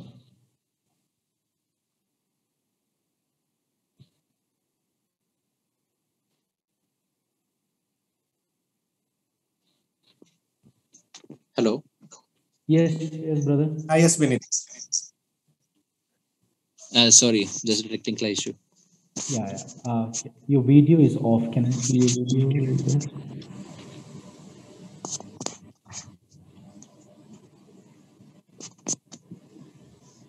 Yes. So God does that to show his grace in our life. ದೇವರು ಈ ಕೆಲಸವನ್ನ ಮಾಡ್ತಾನೆ, ಕಾರಣ ಏನಂದ್ರೆ ದೇವರು ನಮ್ಮ ಜೀವಿತದಲ್ಲಿ ತನ್ನ ಕೃಪೆಯನ್ನ ತೋರಬಯಸಿರುವುದರಿಂದ. The second reason Paul says is why does God do this in verse 9? ಆತನು 9ನೇ ವಚನದಲ್ಲಿ ಯಾಕೆ ಈ ಕೆಲಸವನ್ನ ದೇವರು ಮಾಡ್ತಿದ್ದಾರೆ ಎಂಬುದಾಗಿ ಪೌಲನು ಬರೆಯುವಂತವನಾಗಿರ್ತಾನೆ. It says, not of works, lest anyone should boast. ತಮ್ಮ ಸ್ವಂತ ಚಿತ್ತದ ಕಾರ್ಯದ ಮೂಲಕವಾಗಿ ತಮ್ಮನ್ನ ಹೆಚ್ಚಿಸಿಕೊಳ್ಳಬಹುದು ಬಾರದು ಎಂಬುದಾಗಿ. God is working in our life to keep human beings, to keep us humble. ದೇವರು ಈ ರೀತಿಯಾಗಿ ಮಾಡುವುದರಿಂದ ನಾವು ದೀನತ್ವವನ್ನ ಹೊಂದಬೇಕೆಂಬುದಾಗಿ ದೇವರು ಬಯಸ್ತಾರೆ. God is working in our life, making a masterpiece with our life, because to keep you and me humble. Otherwise we would be proud thinking that we are good people, we have done something in our life. ಈ ರೀತಿಯಾಗಿ ದೇವರು ಮಾಡುವ ಮೂಲಕವಾಗಿ ಎಂತಹ ಹೀನ ಸ್ಥಿತಿಯಲ್ಲಿ ನಾವಿದ್ದೆವು, ಎಂತಹ ದುಷ್ಟ ಸ್ಥಿತಿಯಲ್ಲಿ ನಾವಿದ್ದೆವು, ಆದ್ರೆ ದೇವರು ನಮ್ಮನ್ನ ಎಂಥ ಉನ್ನತ ಸ್ಥಿತಿಗೆ ಏರಿಸಿದ್ದಾನೆ. ಇದು ದೇವರ ಕೃಪೆ ಎಂಬುದನ್ನು ನಾವು ನೆನೆದು ದೀನರಾಗಿ ಆತನ ಮುಂದೆ ಬರಬೇಕೆಂದಾಗಿ ದೇವರು ಬಯಸಿದ್ದಾನೆ. We have nothing to boast about our salvation or about our life or our condition or our present state. It is the work of God. It is a gift from God. God wants to keep us humble. That's why God does this. ನಮ್ಮ ಸ್ವಂತ ಚಿತ್ತ, ಕಾರ್ಯ, ಜ್ಞಾನ, ಬಲ, ವಿವೇಕ ಮತ್ತು ನಮ್ಮ ರಕ್ಷಣೆಯ ನಿಮಿತ್ತದಿಂದಾಗಿ ನಮ್ಮನ್ನ ನಾವು ಹೆಚ್ಚಿಸಿಕೊಳ್ಳುವುದಕ್ಕಲ್ಲ, ಬದಲಾಗಿ ದೇವರ ಕೃಪೆಯ ಮೂಲಕವಾಗಿ ನಾವು ಇದೆಲ್ಲವನ್ನ ಪಡೆದಿದ್ದೇವೆ ಎಂಬುದನ್ನ ದೇವರ ಬಳಿಗೆ ಬರುವಾಗ ದೀನತೆಯಿಂದ ಬರ್ಲಿಕ್ಕೋಸ್ಕರವಾಗಿ ದೇವರು ಇದನ್ನೆಲ್ಲ ಮಾಡಿದ್ದಾನೆ ಪ್ರಿಯರೇ. And finally Paul says this, why did God do this? The final reason. ಕೊನೆಯದಾಗಿ ಆತನು ಕೊಡುವಂತಹ ಕಾರಣ ಏನೆಂದರೆ, in verse 10 10ನೇ ವಚನದಲ್ಲಿ ನಾವು we ಈ read ರೀತಿಯಾಗಿ this, ನೋಡ್ತೀವಿ. for we are his workmanship, created in Christ Jesus for good works which God prepared beforehand that we should walk in them. ಸತ್ಕಾರ್ಯಗಳನ್ನ ಮಾಡುವುದಕ್ಕಾಗಿಯೇ ಕ್ರಿಸ್ತ ಯೇಸುವಿನಲ್ಲಿ ಸೃಷ್ಟಿಸಲ್ಪಟ್ಟೆವು, ನಾವು ಸತ್ಕಾರ್ಯಗಳನ್ನ ನಡೆಸುವವರಾಗಿ ಬದುಕಬೇಕೆಂದು ದೇವರು ನಮ್ಮನ್ನ ಮೊದಲೇ ನೇಮಿಸಿದನು. This is why God is making you and me a masterpiece, so that we can do good works. ಇದಕ್ಕಾಗಿಯೇ ದೇವರು ನಮ್ಮನ್ನ ಈ ರೀತಿಯಾಗಿ ಕೃಪೆಯ ಮೇಲೆ ಕೃಪೆಯನ್ನಿಟ್ಟು ನಡೆಸಿದ್ದಾನೆ. ಯಾಕೆಂದರೆ ಸತ್ಕಾರ್ಯಗಳನ್ನ ನಾವು Our ಮಾಡಬೇಕೆಂದಾಗಿ. salvation is a free gift. We cannot do any work and earn our salvation. But after our salvation, after we have received the grace of God, God wants us to do good works, and that is why God is creating us into this masterpiece. ನಮ್ಮ ರಕ್ಷಣೆಯನ್ನ ದೇವರು ಉಚಿತವಾಗಿಯೂ ಪುಕ್ಕಟೆಯಾಗಿಯೂ ನೀಡಿದ್ದಾನೆ. ಕಾರಣ ಅದಕ್ಕೆ ನಾವು ಏನನ್ನು ನೀಡಬೇಕೆಂಬುದಾಗಿಲ್ಲ, ಬದಲಾಗಿ ಆತನು ನಮಗೆ ರಕ್ಷಣೆಯನ್ನ ನೀಡುವಂತದ್ದು ಆತನ ಸತ್ಕಾರ್ಯಗಳನ್ನ ಮಾಡುವವರು ನಾವು ಆಗ್ಬೇಕೆಂಬುದಾಗಿ. This is the purpose of our life. It says God is not coming up with any last minute plan. God has created the good works which you and me supposed to do beforehand, way before the foundation of the world. God has prepared the good works which we need to do. It is already prepared. ದೇವರು ಈ ಕ್ಷಣದಲ್ಲಿ, ಈ ಗಳಿಗೆಯಲ್ಲಿ ಆತನು ತನ್ನ plan ಗಳನ್ನ ಮಾಡುವುದಲ್ಲದೆ, ಆತನು ಲೋಕೋತ್ಪತ್ತಿಗೆ ಮುಂಚೆ ಲೋಕಕ್ಕೆ ಆತನು ಅಸ್ಥಿವಾರವನ್ನ ಹಾಕುವ ಮೊದಲೇ ಆತನಲ್ಲಿ ನಮ್ಮನ್ನ ನೇಮಿಸಿ ಸತ್ಕಾರ್ಯಗಳನ್ನ ಮಾಡುವರಾಗಬೇಕೆಂಬುದಾಗಿ ಕರೆದಿದ್ದಾನೆ. What you need to do with your life and what I need to do with our life, God has already planned it, and we just need to do that and obey that. That's all God is asking. ನಾನು ನನ್ನ ಜೀವಿತದಲ್ಲಿ ಏನು ಮಾಡಬೇಕು, ನೀವು ನಿಮ್ಮ ಜೀವಿತದಲ್ಲಿ ಏನು ಮಾಡಬೇಕೆಂಬುದಾಗಿ ದೇವರು ಈಗಾಗಲೇ ನಿರ್ಧರಿಸಿದ್ದು, ತೀರ್ಮಾನಿಸಿದ್ದು ಆಗಿದೆ. ಅದನ್ನ ಮಾಡಿ ಎಂಬುದಾಗಿ ದೇವರು ಕೇಳ್ತಿದ್ದಾನೆ. God has planned everything that is connected to our salvation before the foundation of the world. ದೇವರು ನಮ್ಮ ರಕ್ಷಣೆಯನ್ನು ಕೂಡ ಆತನು ಲೋಕೋತ್ಪತ್ತಿಗೆ ಮುಂಚೆ ಆತನಲ್ಲಿ ಆತನು ನಿರ್ಧರಿಸಿದ್ದಾನೆ. Why did God make you as a masterpiece to do good works? ನೀವು ಯಾಕೆ ರಕ್ಷಿಸಲ್ಪಟ್ಟಿರಿ, ದೇವರು ನಿಮ್ಮನ್ನ ಇಷ್ಟು ಅದ್ಭುತವಾಗಿ ಯಾಕೆ ಸೃಷ್ಟಿಸಿದ್ದಾನೆ ಎಂಬುದಾಗಿ ನೋಡುವುದಾದ್ರೆ ಈ ಸತ್ಕಾರ್ಯಗಳನ್ನ ಮಾಡುವುದಕ್ಕಾಗಿಯೇ ಪ್ರಿಯರೇ. Good works. ಯಾವುದು ಈ ಸತ್ಕಾರ್ಯಗಳು? Everything that is revealed to us in God's word. ಎಲ್ಲಾ ಕಾರ್ಯಗಳು ಕ್ರಿಸ್ತನ ಮೂಲಕವಾಗಿ ವಾಕ್ಯಾನುಸಾರವಾಗಿ ತಿಳಿಸಲ್ಪಟ್ಟಂತಹ ಕಾರ್ಯಗಳು. To love, to serve, to forgive, to witness. That is what God wants us to do. ಪ್ರೀತಿಸುವುದಕ್ಕೋಸ್ಕರವಾಗಿ, ಸುವಾರ್ತೆಯನ್ನು ಸಾರುವುದಕ್ಕೋಸ್ಕರವಾಗಿ, ಸಾಕ್ಷಿಗಳಾಗಿರುವುದಕ್ಕೋಸ್ಕರವಾಗಿ ನಾವು ಕರೆಯಲ್ಪಟ್ಟಿದ್ದೇವೆ. To be faithful and loving husbands, and to be submissive wives, to be parents who are patient and loving dads and mom, and to be obedient children. This is what God wants us to do. ಪ್ರೀತಿಯಿಂದ ಪ್ರೀತಿಸುವಂತಹ ಗಂಡನಾಗಿರುವುದಕ್ಕಾಗಿಯೂ ವಿಧೇಯರಾದಂತಹ ಹೆಂಡತಿಯಾಗಿರುವುದಕ್ಕಾಗಿಯೂ ತನ್ನ ಮಕ್ಕಳನ್ನ ಪ್ರೀತಿಯಿಂದ ಸಲ್ಲುವಂತಹ ಪೋಷಕರಾಗುವುದಕ್ಕಾಗಿಯೂ ತಂದೆ ತಾಯಿಗೆ ವಿಧೇಯರಾಗಿ ನಡೆಯುವಂತಹ ಮಕ್ಕಳಾಗಿರುವುದಕ್ಕಾಗಿ ದೇವರು ನಮ್ಮನ್ನು ಕರೆದಿದ್ದಾನೆ. Brothers and sisters, let me conclude here. ನನ್ನ ಪ್ರಿಯ ಸಹೋದರ ಸಹೋದರಿಯರೇ, ನಾನು ಹೀಗೆ ಎಲ್ಲವನ್ನ ಕೂಡಿಸ್ಲಿಕ್ಕೆ We were ಬಯಸ್ತೇನೆ. just listening about our God-given identity and purpose in our life. ನಾವು ನಮ್ಮ ಗುರಿ ಮತ್ತು ಗುರಿತನ ಬಗ್ಗೆ ದೇವರು ನಮಗೆ ನೀಡಿರ್ತಕ್ಕಂಥ We ವಿಷಯಗಳ just ಬಗ್ಗೆ heard something so beautiful about us that we are not just random people.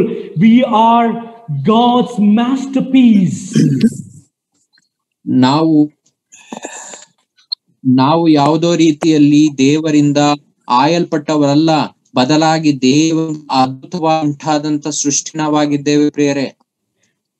We were not like that. We were in a very bad condition. We just heard it. ನಾವು ಈ ರೀತಿಯ ಒಳ್ಳೆಯ ಸ್ಥಾನದಲ್ಲಿ ಇರ್ಲಿಲ್ಲ, ಬದಲಾಗಿ ಹೀನ ಕೆಟ್ಟ ದುಷ್ಟ ಸ್ಥಿತಿಯಲ್ಲಿದ್ದೆವು. But God has put so much grace and mercy and love in us. He is making us into something masterful with our life. ಆದರೆ ದೇವರು ತನ್ನ ಕೃಪೆ, ಪ್ರೀತಿ, ಕರುಣೆಗಳ ಮೂಲಕವಾಗಿ ಎಲ್ಲಾ ರೀತಿಯ ಅದ್ಭುತ ಕಾರ್ಯಗಳನ್ನ ನಮ್ಮಲ್ಲಿಟ್ಟು ನಮ್ಮನ್ನ ಇಂತಹ ಒಳ್ಳೆಯ ಸೃಷ್ಟಿಯಾಗಿಟ್ಟಿದ್ದಾನೆ ಪ್ರಿಯರೇ. It was not easy for God to do this for us. ಈ ಎಲ್ಲಾ ಕಾರ್ಯಗಳನ್ನ ದೇವರು ನಮಗೋಸ್ಕರವಾಗಿ ಮಾಡ್ಲಿಕ್ಕೆ ಬಹಳ ಸುಲಭವಾಗಿ God had to pay a big price for this. That is the blood of his son Jesus Christ. ಇದಕ್ಕಾಗಿ ಆತನು ಬಹಳ ದೊಡ್ಡ ಬೆಲೆಯನ್ನ ತೆರಬೇಕಾಗಿತ್ತು. ಅದು ತನ್ನ ಸ್ವಂತ ಕುಮಾರನಾದಂತಹ ಕ್ರಿಸ್ತನ ರಕ್ತ. This new identity that we have is in Christ. God killed his son. He allowed him to die on the cross so that we can have this new identity and we can become God's masterpiece. ಈ ಹೊಸ ಗುರುತು ನಮಗೆ ಕ್ರಿಸ್ತನ ಮೂಲಕವಾಗಿ ನೀಡಲ್ಪಟ್ಟಿದೆ. ತಂದೆಯಾದಂತಹ ದೇವರು ತನ್ನ ಸ್ವಂತ ಕುಮಾರನನ್ನ ಆ ಲೋಕದಲ್ಲಿ ಆತನು 2000 ವರ್ಷಗಳ ತಗ್ಗಿನಲ್ಲಿ ಬಂದು ಸಾಯಲಿಕ್ಕೆ ಆತನು ಅವಕಾಶ ಕೊಟ್ಟಿದ್ದು ಕಾರಣ ಇದೆ. How do we apply this truth in our daily life? That's the next question. ಈ ಒಂದು ಸತ್ಯವನ್ನ ನಮ್ಮ ಪ್ರತಿನಿತ್ಯದ ಜೀವಿತದಲ್ಲಿ ನಾವು ಹೇಗೆ ಅಳವಡಿಸಿಕೊಂಡಿದ್ದೇವೆ ಪ್ರಿಯರೇ? Brothers and sisters, if you're thinking worthless, if you're thinking you are nobody, if you don't know your worth and your value and your identity and purpose, let me tell you, brothers and sisters, you are God's masterpiece. God's miraculous, powerful hand is working in your life. He is in control of your life. ನೀವೇನಾದರೂ ನಿಮ್ಮ ಜೀವಿತದಲ್ಲಿ ಉಂಟಾಗ್ತಿರುವಂತಹ ಎಲ್ಲಾ ಕಾರ್ಯಗಳು ಅರ್ಥವಿಲ್ಲದ್ದು, ಲಾಭವಿಲ್ಲದ್ದು, ಯಾವುದೇ ರೀತಿಯಲ್ಲೂ ಪ್ರಯೋಜನಕ್ಕೆ ಬಾರದು, ನಾನು ಯಾವ ರೀತಿಯಲ್ಲಿಯೂ ದೇವರ ಮುಂದೆ ಒಳ್ಳೆಯವನಲ್ಲ ಎಂಬುದಾಗಿ ನೀವು ಹೇಳುವುದಾದ್ರೆ, ದೇವರು ಎಲ್ಲಾ ಕಾರ್ಯಗಳ ಮೂಲಕವಾಗಿ ನಿಮ್ಮ ಜೀವಿತದಲ್ಲಿ ಕಾರ್ಯ ಮಾಡ್ತಿದ್ದಾನೆ. Don't think you are nobody. Don't think nobody loves you. Don't think nobody gives you any value or worth. In my family, nobody considers me. In my church, nobody considers me. In my society, nobody considers me. And let me tell you, brothers and sisters, if you are a child of God, if you are in Christ, you are God's masterpiece. He values you. He loves you. ನೀವು ನಿಮ್ಮನ್ನ ನೀವು ಸ್ವಂತವಾಗಿ ತುಚ್ಛೀಕರಿಸಿಕೊಳ್ಳಬೇಡ್ರಿ. ಯಾವುದೇ ರೀತಿಯಲ್ಲಿ ಕುಟುಂಬದಲ್ಲಿ ಯಾರು ನಮ್ಮನ್ನ ಪ್ರೀತಿಸುವುದಿಲ್ಲ, ಸಭೆಯಲ್ಲಿ ಯಾರು ನನ್ನನ್ನ ಗಮನಿಸುವುದಿಲ್ಲ ಎಂಬುದಾಗಿ ನೀವು ಹೇಳುವುದಾದ್ರೆ, ದೇವರು ನಿಮ್ಮನ್ನ ಪ್ರೀತಿಸ್ತಾನೆ. ದೇವರು ತನ್ನ ಚಿತ್ತದ ಪ್ರಕಾರವಾಗಿ ನಿಮ್ಮನ್ನ ಕೊಂಡುಕೊಂಡಿದ್ದಾನೆ. ನಿಮ್ಮನ್ನ ಆತನು ಬಹಳವಾಗಿ ಪ್ರೀತಿ ಮಾಡ್ತಾನೆ ಪ್ರಿಯರೇ. Boys and girls who are listening to me, don't chase this world. Don't chase the pleasures of this world. Don't chase what you see with your eyes to find your identity. That will all leave you in disappointment. ನನ್ನ ಪ್ರಿಯ ಯವನಸ್ಥೆಯರೇ, ಈ ಲೋಕದಿಂದ ಹೊರಡಬೇಡ್ರಿ. ಈ ಲೋಕದ ಮೂಲಕವಾಗಿ ನಿಮ್ಮನ್ನ ನೀವು ಗುರುತಿಸ್ಕೊಳ್ಳಿಕ್ಕೆ ಪ್ರಯತ್ನ ಪಡಬೇಡ್ರಿ. ಹೀಗೆ ನೀವು ಮಾಡುವುದಾದ್ರೆ ನೀವು ಹತಾಶರಾಗುವುದು ನಿಶ್ಚಯ. What that girl says about you, what that boy says about you, what that friend says about you, doesn't matter. What God, your creator, your father says matters. Chase that, understand that. That is your true identity. ಆ ಹುಡುಗಿ ನಿನ್ನ ಬಗ್ಗೆ ಏನ್ ಹೇಳಬೇಕೆಂಬುದಾಗಿ ಬಯಸಿದ್ದಾನೆ, ಆ ಹುಡುಗ ನಿನ್ನ ಬಗ್ಗೆ ಏನೆಂಬುದಾಗಿ ಹೇಳಬೇಕೆ ಬಯಸಿದ್ದಾನೆ, ಆ ಸ್ನೇಹಿತ ನಿಮ್ಮನ್ನ ಏನ್ ಹೇಳಬೇಕೆಂಬುದಾಗಿ ಬಯಸಿದ್ದೇನೆ ಅಲ್ಲ, ನಿಮ್ಮನ್ನ ಸೃಷ್ಟಿಸಂತ ನಿಮ್ಮ ಸೃಷ್ಟಿಕರ್ತನ ಅಂತ ತಂದೆ ನಿಮ್ಮ ಬಗ್ಗೆ ಏನು ಬಯಸಿದ್ದಾನೆ ಅದು Your look is ಮುಖ್ಯವಾಗ್ತದೆ. not your identity. Your education is not your identity. Your money is not your identity. Your house is not your identity. Your car, your muscle, your looks. None of that should define us. Our God should define us. And this is the identity that He gives. We are new creation, a masterpiece in Jesus Christ. That is your identity. ನಿನ್ನ ರೂಪ, ನಿನ್ನ ಗುಣ, ನಿನ್ನ ಜ್ಞಾನ, ನಿನ್ನ ಐಶ್ವರ್ಯ, ನಿನ್ನ ಸ್ವಭಾವ, ನಿನ್ನ ಸ್ವತ್ತು ಇದ್ಯಾವುದೂ ಕೂಡ ನಿನ್ನ ಗುರುತಲ್ಲ, ಬದಲಾಗಿ ಕ್ರಿಸ್ತನ ಮಗನು ಮಗಳು ಇದೇ ನಿನ್ನ ಗುರುತು ಪ್ರಿಯನೇ. Brothers and sisters, it breaks my heart sometimes when I see this beautiful masterpiece of God again thrown back into the same old dirty places. ನನ್ನ ಪ್ರಿಯ ಸಹೋದರ ಸಹೋದರಿಯರೇ, ಈ ರೀತಿಯಾಗಿ ದೇವರ ಕೈಯ ಮೂಲಕವಾಗಿ ಅದ್ಭುತವಾಗಿಯೂ ಅಪರೂಪವಾಗಿಯೂ ಸೃಷ್ಟಿಸಲ್ಪಟ್ಟಂತ ಈ ಒಂದು ಸೃಷ್ಟಿ ತನ್ನ ಪೂರ್ವ ಸ್ಥಿತಿಗೆ ಬಿಸಾಕಲ್ಪಟ್ಟದನ್ನ ನೋಡುವಾಗ ನನ್ನ ಹೃದಯ, God's heart, it breaks my heart, our heart, when we see believers, God's masterpiece, who are in Christ, continue to live in sin and in their old ways. That is not what God wants from our life. ದೇವರು ನಮ್ಮ ಜೀವಿತವನ್ನ ನೋಡುವಾಗ ದೇವರು ತನ್ನ ಹೃದಯದಲ್ಲಿ ನೊಂದುಕೊಳ್ಳುವಂತನಾಗಿರ್ತಾನೆ. Brothers and sisters, let us repent of that sin. Bible says you and I don't belong in that old dirty place. Bible, just now we read, we are seated in heavenly places. Our life, this masterpiece, belongs in heavenly places, not in the dirt of this world. ಪಶ್ಚಾತ್ತಾಪ ಪಟ್ಟು ಆತನ ಬಳಿಗೆ ಹಿಂತಿರುಗಿ ಬರ್ರಿ ಪ್ರಿಯರೇ. ಆತನ ಕೈ ಕೆಲಸವಂತ ಈ ಅದ್ಭುತ ಸೃಷ್ಟಿಯ ಸ್ವಂತ ಸ್ಥಳ ಅದು ಪರಲೋಕ, ಬದಲಾಗಿ ಧೂಳಿನ ನಾಶದ ಲೋಕವಲ್ಲ ಪ್ರಿಯರೇ. God values you, He respects you, He looks up on you because you are His child in Jesus Christ. So do not look down on yourself and live like the rest of the world. Live like a masterpiece in this world. ದೇವರು ನಿಮ್ಮನ್ನ ನೋಡ್ದಾಗ, ದೇವರು ನಿಮ್ಮನ್ನ ದೃಷ್ಟಿಸುವಾಗ, ದೇವರ ಕೈಯ ಮೂಲಕವಾಗಿ ಉಂಟಾದಂತ ಅದ್ಭುತ ಸೃಷ್ಟಿಯಲ್ಲಿರ್ರಿ, ಈ ಲೋಕದ ನಶ್ವರದಂತಲ್ಲ. Let the people in your church know that you are God's masterpiece.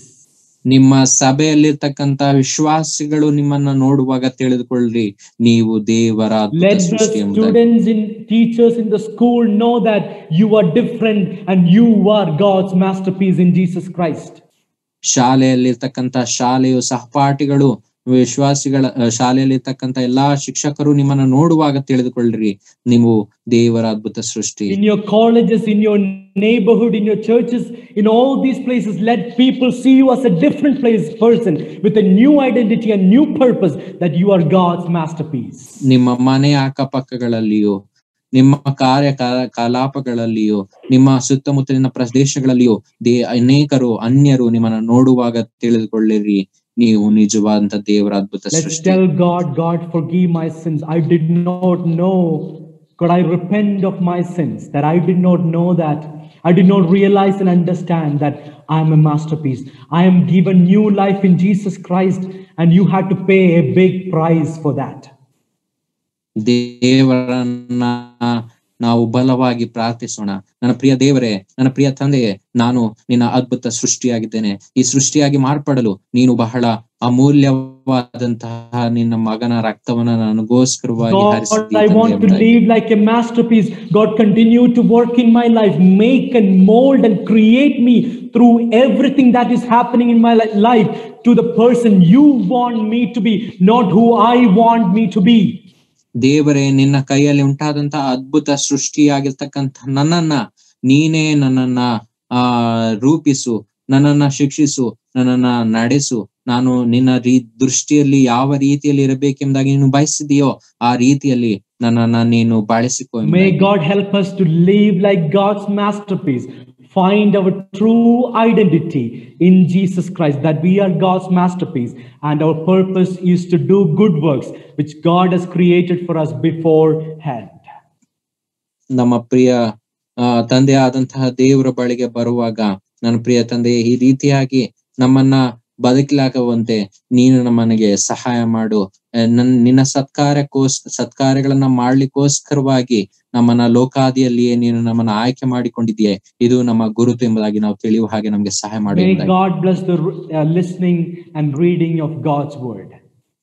ದೇವರು ಈ ರೀತಿಯಾಗಿ ಕೇಳ್ತಿರುವಂತಹ ಆತನ ವಾಕ್ಯಗಳನ್ನ ಓದ್ತಿರುವಂತಹ ಎಲ್ಲಾ ಈ ಒಂದು ಸೇರಿ ಬಂದಿರ್ತಕ್ಕಂಥ ನಿಮ್ಮೆಲ್ಲರನ್ನ ದೇವರು ಆಶೀರ್ವದಿಸಲಿ.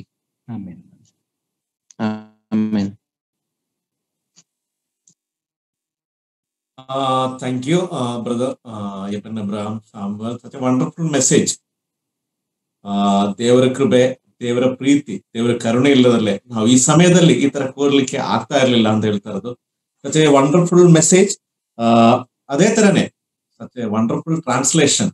ಕೆಲವೊಮ್ಮೆ ಲೆಂಗ್ತಿ ಬರುವಾಗ ನನಗೇನೋ ವಿನೀತಿಗೆ ಅದು ಹೆಂಗೆ ಕಷ್ಟ ಆಗುತ್ತೋ ಇಲ್ವೋ ಅಂತ ಡೌಟ್ ಇತ್ತು. But is very good. ಯಾವ ರೀತಿಯಲ್ಲಿ ಹೇಳ್ತಾ ಇರೋದು ಅದ್ರ ಕಣ್ಣು ಮುಚ್ಕೊಂಡು ಅದು ಫುಲ್ ತಲೆಯಲ್ಲಿ ಇಟ್ಕೊಂಡು ತುಂಬಾ ಚೆನ್ನಾಗಿ ಟ್ರಾನ್ಸ್ಲೇಟ್ ಮಾಡಿದ್ವಿ. Thank you Vineeth, thank you so much. ಈಗ ಕನ್ಕ್ಲೂಷನ್ ಸಮಯ. ನಮ್ಮ ಸಭೆಯಲ್ಲಿ ಯವನಸ್ಥರಲ್ಲಿರುವ ಒಬ್ರು ಬ್ರದರ್ ಜಾನ್ ಐಸಕ್. ಜಾನ್ ಒಂದು 2 ನಿಮಿಷ, ಆಲ್ರೆಡಿ ಲೈಟ್ ಆಗಿದೆ, 2 ನಿಮಿಷ ಟೈಮ್ ಅಲ್ಲಿ ಒಂಚೂರು ಕನ್ಕ್ಲೂಡ್ ಮಾಡ್ಬೇಕು ಅಂತ ಕೇಳ್ಕೊಳ್ತೀವಿ. ದೇವ್ರ ನಾಮಕ್ಕೆ ಸ್ತೋತ್ರವಾಗ್ಲಿ. ನಾವು ಈ ರಾತ್ರಿ ವೇಳೆಯಲ್ಲಿ ಬಹಳ ಸುಂದರವಾದಂತಹ ಒಂದು ವಾಕ್ಯವನ್ನ ಗುರುತು ಮತ್ತು ಗುರಿಯ ಕುರಿತಾಗಿ ನಾವು ಕೇಳಲಿಕ್ಕಾಗುವಂತೆ ದೇವರು ಕೃಪೆ ಮಾಡಿರುವುದಕ್ಕಾಗಿ ನಾನು ಮೊದಲಿಗೆ ದೇವರಿಗೆ ಸ್ತೋತ್ರವನ್ನು ಸಲ್ಲಿಸಲು ನಾನು ಇಚ್ಛಿಸ್ತೇನೆ. ಸಹೋದರರು ಅವರು ವಾಕ್ಯವನ್ನು ಹೇಳುವಾಗ ಅವರು ಪ್ರಾರಂಭಿಸಿದ್ದೇನೆಂದ್ರೆ, ಲೋಕದವರ ಗುರುತು ಮತ್ತು ಗುರಿ ಅದು ಏನಾಗಿರುತ್ತದೆ ಎಂಬುದಾಗಿ.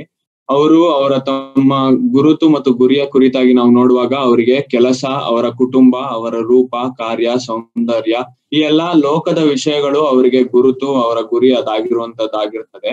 ಆದ್ರೆ ವಿಶ್ವಾಸಿಗಳಾದಂತ ನಮಗೆ ನಮ್ಮ ಗುರಿ ಮತ್ತು ನಮ್ಮ ಗುರುತು ಅದು ನಮ್ಮ ದೇವರಲ್ಲಿ ಅದು ಇರುವಂತದ್ದು ಅದಾಗಿರುತ್ತದೆ ಎಂಬುದಾಗಿ ಅವರು ಹೇಳ್ತಾ ಬಂದ್ರು. ಮತ್ತು ನಮ್ಮ ಗುರುತು ಮತ್ತು ವಿಶ್ವಾಸಿಗಳಾದಂತ ನಮ್ಮ ಗುರುತು ಮತ್ತು ಗುರಿ ಅದು ಏನು ಎಂಬುದಾಗಿ ನಾವು ನೋಡುವಾಗ ಎಫೆಸದವರಿಗೆ ಬರೆದ ಪತ್ರಿಕೆ 2ನೇ ಅಧ್ಯಾಯ 10ನೇ ವಚನದಲ್ಲಿ ನಾವು ನೋಡ್ತೇವೆ. ಅದೇನಂದ್ರೆ, ನಾವು ಆತನ ನಿರ್ಮಾಣವಾಗಿದ್ದೇವೆ ಮತ್ತು ನಾವು ದೇವರ ಮೇರು ಕೃತಿಗಳು, ಅಂದ್ರೆ ಅದ್ಭುತವಾದಂತ ಸೃಷ್ಟಿ ನಾವು ಆಗಿದ್ದೇವೆ ಎಂಬುದಾಗಿ ಪೌಲನು ಆತನು ಬರೆಯುವಂತವನು ಆತನಾಗಿರ್ತಾನೆ. ಮತ್ತು ಅಷ್ಟು ಮಾತ್ರವಲ್ಲದೆ ನಾವು ನಮ್ಮ ದೇವರ ಕುರಿತಾಗಿ ನಾವು ನೋಡ್ತಾ ಬರುವಾಗ ಆತನು ಏನು ಅಲ್ಲದೆ ಇರುವಂತದ್ದನ್ನ ಆತನು ಒಂದು ಅದ್ಭುತ ಸೃಷ್ಟಿಯನ್ನಾಗಿ ಮಾಡುವಂತದ್ದು ಆತನ ವಿಶೇಷತೆ ಎಂಬುದಾಗಿ ನಾವು ನೋಡ್ತೇವೆ. ಉದಾಹರಣೆಗೆ ಭೂಮಂಡಲವು ಅದು ಏನು ಇಲ್ಲದೆ ಇದ್ದಾಗಿಯೂ ಸಹ ದೇವರು ಆತನು ಈ ಒಂದು ಭೂಮಂಡಲವನ್ನು ಬಹಳ ಅದ್ಭುತವಾಗಿ ಸೃಷ್ಟಿಸಿರುವಂತ ದೇವರು ಆತನಾಗಿದ್ದಾನೆ. ಅದೇ ರೀತಿಯಲ್ಲಿ ಏನು ಅಲ್ಲದವರಾಗಿದ್ದಂತ ನಮ್ಮನ್ನು ಸಹ ಆತನು ಮೇಲೆತ್ತಿ ನಮ್ಮನ್ನು ಇಂಥ ಒಂದು ಅದ್ಭುತವಾದಂತ ಸೃಷ್ಟಿಗಳನ್ನಾಗಿ ಆತನು ಮಾಡಿದ್ದಾನೆ ಎಂಬುದಾಗಿ ಸಹೋದರರು ಅವರು ಹೇಳ್ತಾ ಬಂದ್ರು. ಮತ್ತು ಅವರು ಹೇಳ್ತಾ ಬಂದಿದ್ದೇನೆಂದ್ರೆ, ದೇವರು ನಮ್ಮೆಲ್ಲರ ಜೀವಿತದಲ್ಲಿಯೂ ಸಹ ಆತನು ಕೆಲಸ ಮಾಡುತ್ತಿರುವಂತ ದೇವರು ಆತನಾಗಿದ್ದಾನೆ ಎಂಬುದಾಗಿ.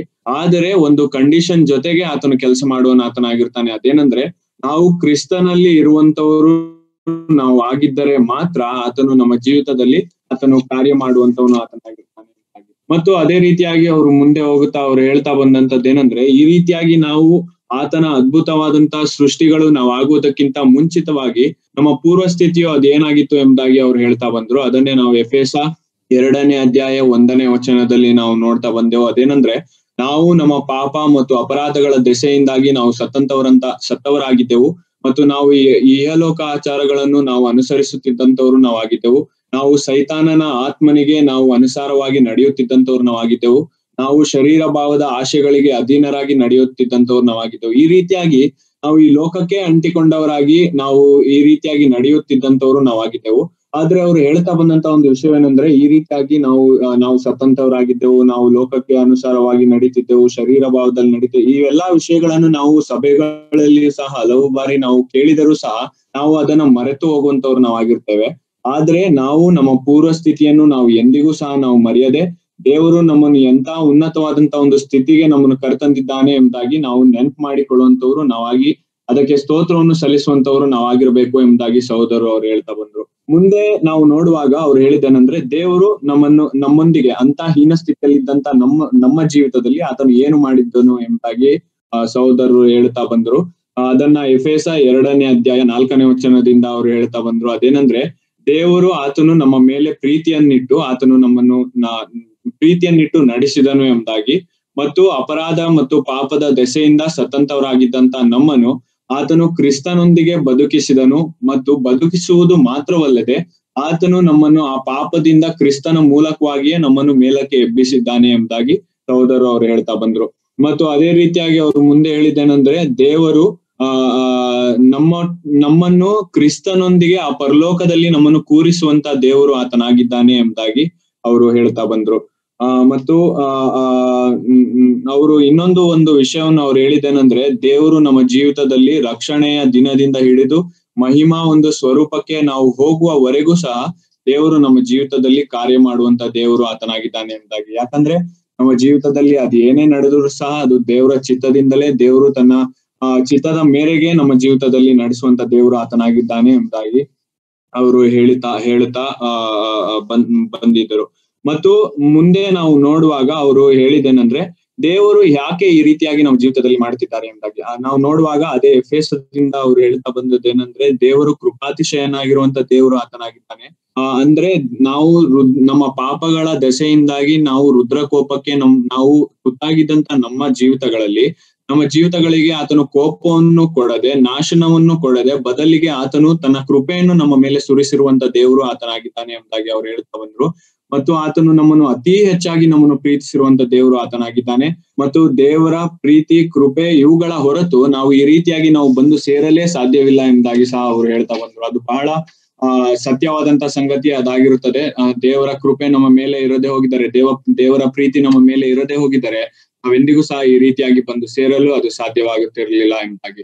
ಮತ್ತು ಆತನು ಈ ರೀತಿಯಾಗಿ ಮಾಡಲು ಕಾರಣಗಳೇನು ಎಂಬುದಾಗಿ ನಾವು ನೋಡುವಾಗ 3 ಕಾರಣಗಳನ್ನು ಅವರು ಕೊಡ್ತಾ ಬಂದ್ರು. ಎಫೆಸ ಪತ್ರಿಕೆ 2:7 ವಚನದಲ್ಲಿ ಅವರು ಮೊದಲನೇ ಕಾರಣ ಹೇಳಿದ್ದೇನೆಂದ್ರೆ ಆತನು ತನ್ನ ಅಪಾರವಾದಂತ ಕೃಪಾತಿಶಯವನ್ನು ಮುಂದೆ ಬರುವಂತ ಯುಗಗಳಿಗೂ ಸಹ ಆತನು ತೋರ್ಪಡಿಸುವುದಕ್ಕೋಸ್ಕರವಾಗಿ ಆತನು ಈ ರೀತಿಯಾಗಿ ಆತನು ಕಾರ್ಯವನ್ನು ಮಾಡುತ್ತಿದ್ದಾನೆ ಎಂಬುದಾಗಿ ಅವರು ಹೇಳಿದರು.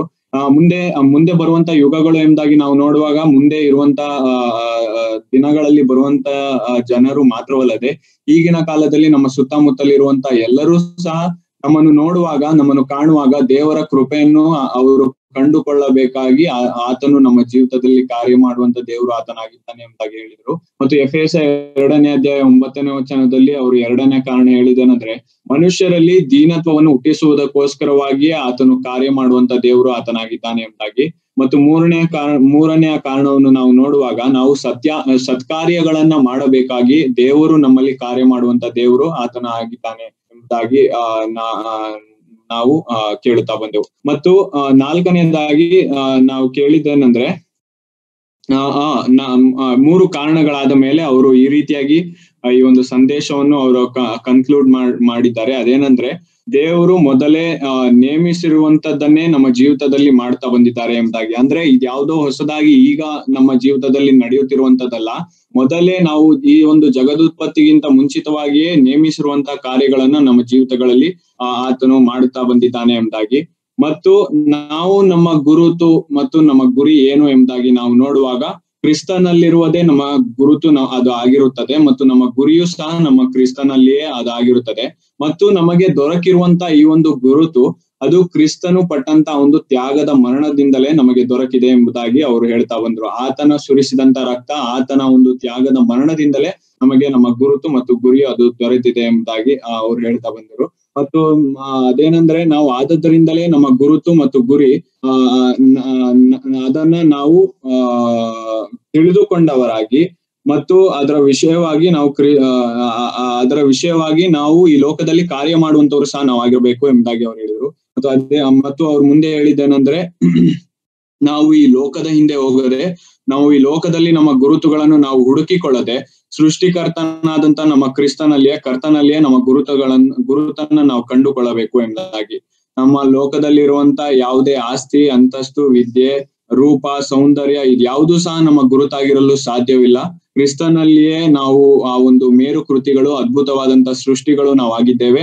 ನಮ್ಮ ಗುರಿಯೂ ಸಹ ಕ್ರಿಸ್ತನಲ್ಲಿಯೇ ಇರುವಂತದ್ದು ಅದಾಗಿರುತ್ತದೆ ಎಂಬುದಾಗಿ ಅವರು ಹೇಳಿದ್ದಾರೆ. ಸೊ ಆದದರಿಂದ ನಾವು ನಮ್ಮ ಗುರುತು ಮತ್ತು ಗುರಿಯನ್ನು ನಾವು ಕಂಡುಕೊಂಡವರಾಗಿದ್ದು ಈ ಲೋಕದಲ್ಲಿ ನಾವು ಕಾರ್ಯ ಮಾಡುವಂತವರು ನಾವು ಆಗಿರ್ಬೇಕಾಗಿ ಅವರು ತಿಳಿಸ್ತಾ ಬಂದಿದ್ದಾರೆ. ಇಂತ ಒಂದು ಅದ್ಭುತವಾದಂತ ಒಂದು ವಾಕ್ಯ ಭಾಗವನ್ನು ಕೊಟ್ಟಂತ ಸಹೋದರರಿಗೆ ನಾನು ವಂದನೆಯನ್ನು ಸಲ್ಲಿಸ್ತೇನೆ. Thank you.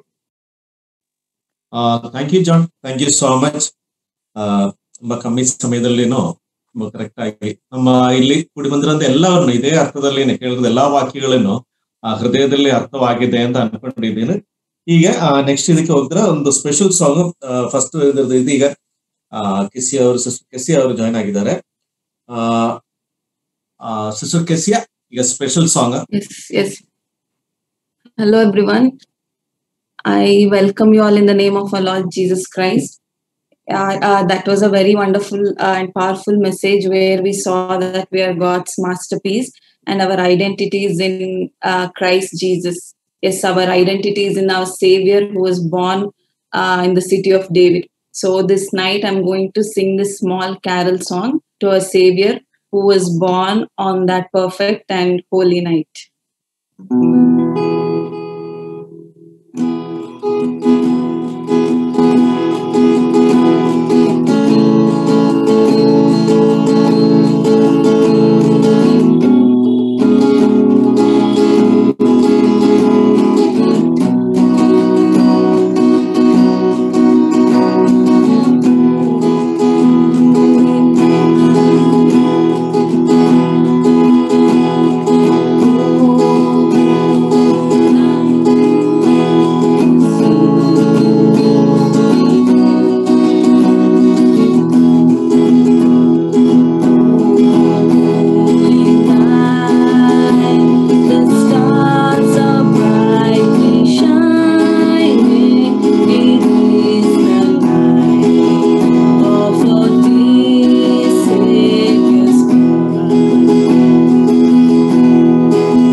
Thank you sister Kezia, such a wonderful song.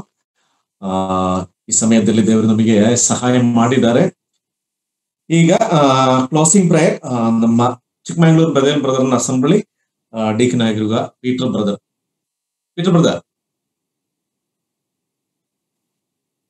ಕೇಳಿಸ್ತಾ ಇದೆಯಾ? ಕೇಳಿಸ್ತಾ ಇದೆ. ನಮ್ಮನ್ನು ಬಹಳ ಪ್ರೀತಿ ಮಾಡಿ ನಮ್ಮ ತಂದೆ ಆ ದೇವರೇ, ಕರ್ತನಾವಿಗೆ ಸ್ವಲ್ಪ ಸಮೇತ ಈ ಒಂದು ರಾತ್ರಿ ವೇಳೆಯಲ್ಲಿ ಕರ್ತನೆ ನಿಮ್ಮ ಮಗನ ಮುಖಾಂತರ ದೇವರ ಸಂದೇಶವನ್ನು, ವಾಕ್ಯವನ್ನು ನಾವು ಕೇಳುವ ನೀವು ಕೊಟ್ಟಂತ ಕೃಪೆಗಾಸು ಸ್ವಾಮಿ.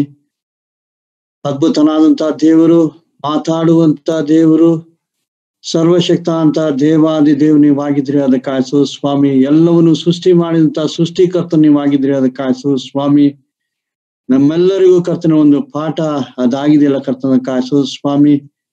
ಆ ಒಂದು ಪಾಠದ ಮುಖಾಂತರ ನಮ್ಮನ್ನ ಪರಿಶೋಧಿಸಿಕೊಂಡವರಾಗಿ ಹೌದು ಕರ್ತನೆ, ಪಶ್ಚಾತ್ತಾಪದ ಜೀವಿತದಿಂದ ದೇವರ ಕಡೆ ತಿರುಕೊಂಡು ನಾವೆಲ್ಲರೂ ಆತನ ನಿರ್ಮಾಣ ಎಂಬುದಾಗಿ ತಿಳ್ಕೊಂಡು ಆ ಗುರಿಯನ್ನು ಮುಟ್ಟುವುದಕ್ಕೋಸ್ಕರ ಕರ್ತನೆ ನಾವು ಜೀವಿಸುವಂತ ಒಂದು ಶ್ರೇಷ್ಠವಾದ ಭಾಗ್ಯವನ್ನು ಕೊಟ್ಟಿದ್ದ ನಾವು ಸ್ತೋತ್ರವನ್ನು ಅರ್ಪಿಸುವರಾಗಿದ್ದೇವೆ.